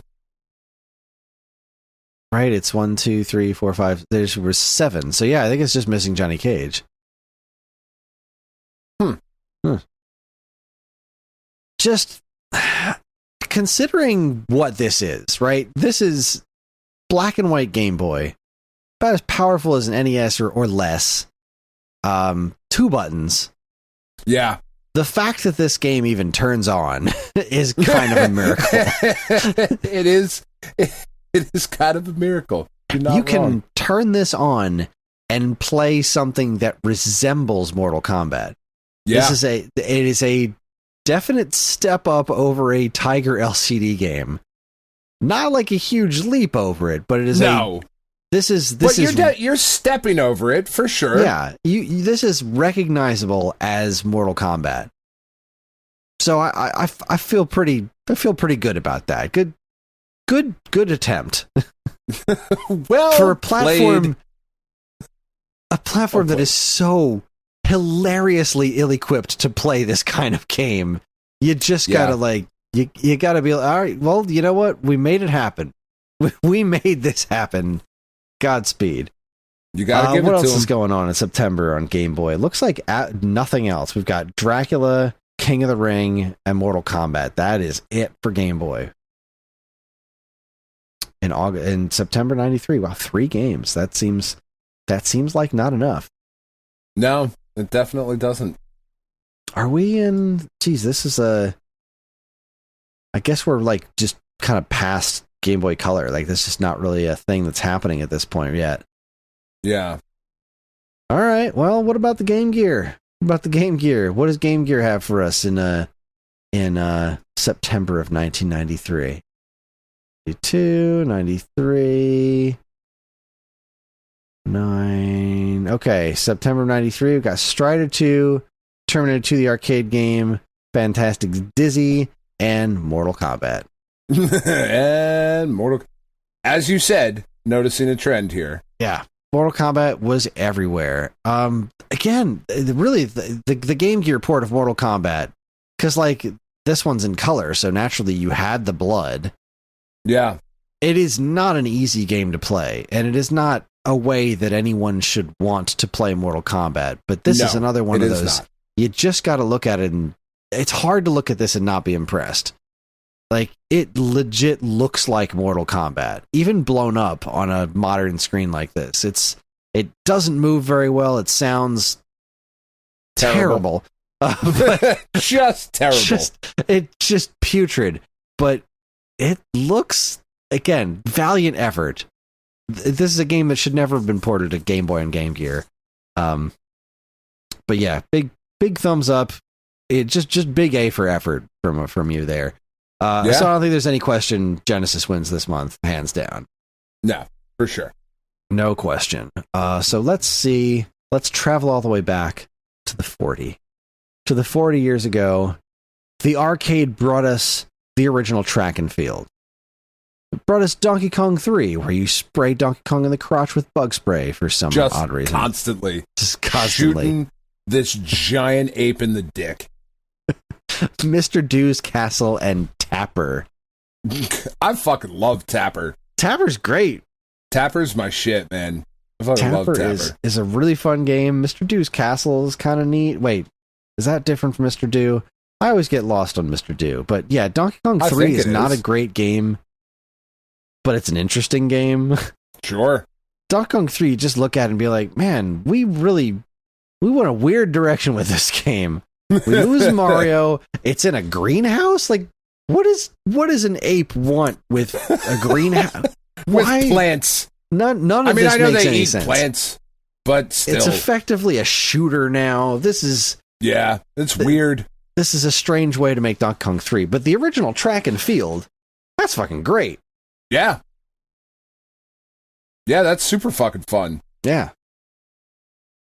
Over on the Atari 2600, still kicking and kicking hard in September. We got actually quite a lot on September for, according to AtariArchive.org. In September of 1983, we've got Crash Drive, a really disturbing port of Donkey Kong Jr. If you've never seen the Donkey Kong Jr. sprite on the Atari 2600, it's something. It is unnerving.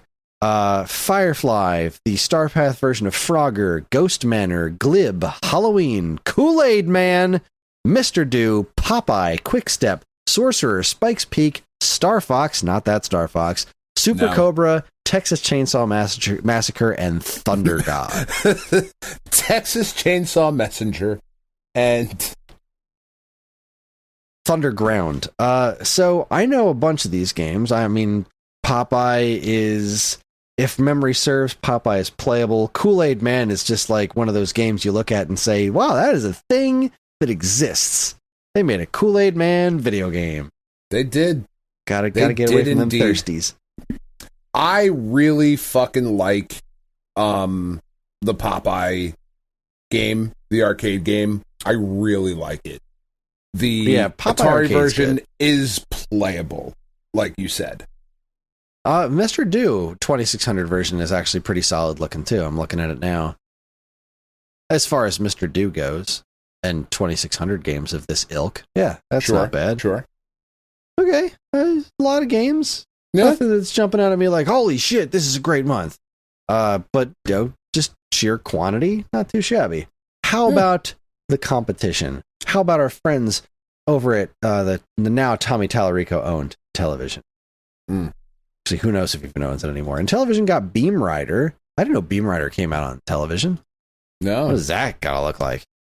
Not great, I would imagine. I feel like nothing looks great on Intellivision. Well, all right. Yeah. Beam Rider for Intellivision. For Intelligent Television. Yeah, it looks okay. Right. Blockade Runner, Dreadnought Factor, Qbert, and Sewer Sam. Okay. I don't want to play Qbert with an Intellivision controller. I'm just throwing that out there. That is not something that I want to do. I often don't want to play Qbert. I'm not a big fan. Oh, I love Qbert. I'm a big Qbert fan. Yeah. Qubert's great. Over on the 5200, check out the 5200 getting a handful of games this month. We've got Jungle Hunt, Ms. Pac-Man, Pole Position, and Space Dungeon. What was the 5200 Jungle Hunt look like? I played Jungle Hunt 2600 constantly. I loved that game. Okay. 5200 version is, it looks pretty solid. It actually looks a lot more like the arcade game. I really like Jungle Hunt. Swimming level. That swimming animation is not great. Go ahead and step back from that. Boy, ooh, that's unnerving. But then the boulder stage looks pretty good, and the cannibals look pretty good. Yeah, it's a good game. Okay. I love a good cannibal. Who doesn't? The ColecoVision seems to have only had one game, which is Moonsweeper, which is sadly not Minesweeper, and therefore is shit. Is shit. Over on the Vectrex, we've got Heads Up and Web Wars. And I believe the only other competition back then, we have no Game & Watch games released this month, and nothing for Odyssey 2 either. Unfortunate. Yeah. So, not crazy. No. Arcade was great. This is a good month for arcade. Between Tapper and Track and Field, it's kind of hard to shake. You can't look at that and be like, that's a bad month. That was pretty solid. Yeah, that was pretty fucking great. I think that Genesis was really the big win from this month. But hey, if you're listening to this and we skipped over something like we've done in the past, listener Brian has reached out to me several times and been like, hey, you forgot about this game. And hey, you dicks. It's he's very mean of him to word the email that way. He's been right every time. Hey, you fucking cock whores. Like, whoa, Brian. Jesus. I know we messed up, but take it down a notch. Yeah, apparently Luminous was missing from all of our starter kits for Vita. I didn't even realize Luminous came out on Vita. It wasn't even very expensive. Yeah. But then again, I've never been a hugest Luminous fan, so just never even popped into my head, but yeah. Any Hoosiers, let us know what you think. But I'm fucking done. I'm out. I'm out. I'm spent. I am spent. That is our show. Join us next week for the Wii U starter kit. We are just about at the end of this starter kit adventure here, and Wii U is going to be a fun one because, and we got to come up with something new.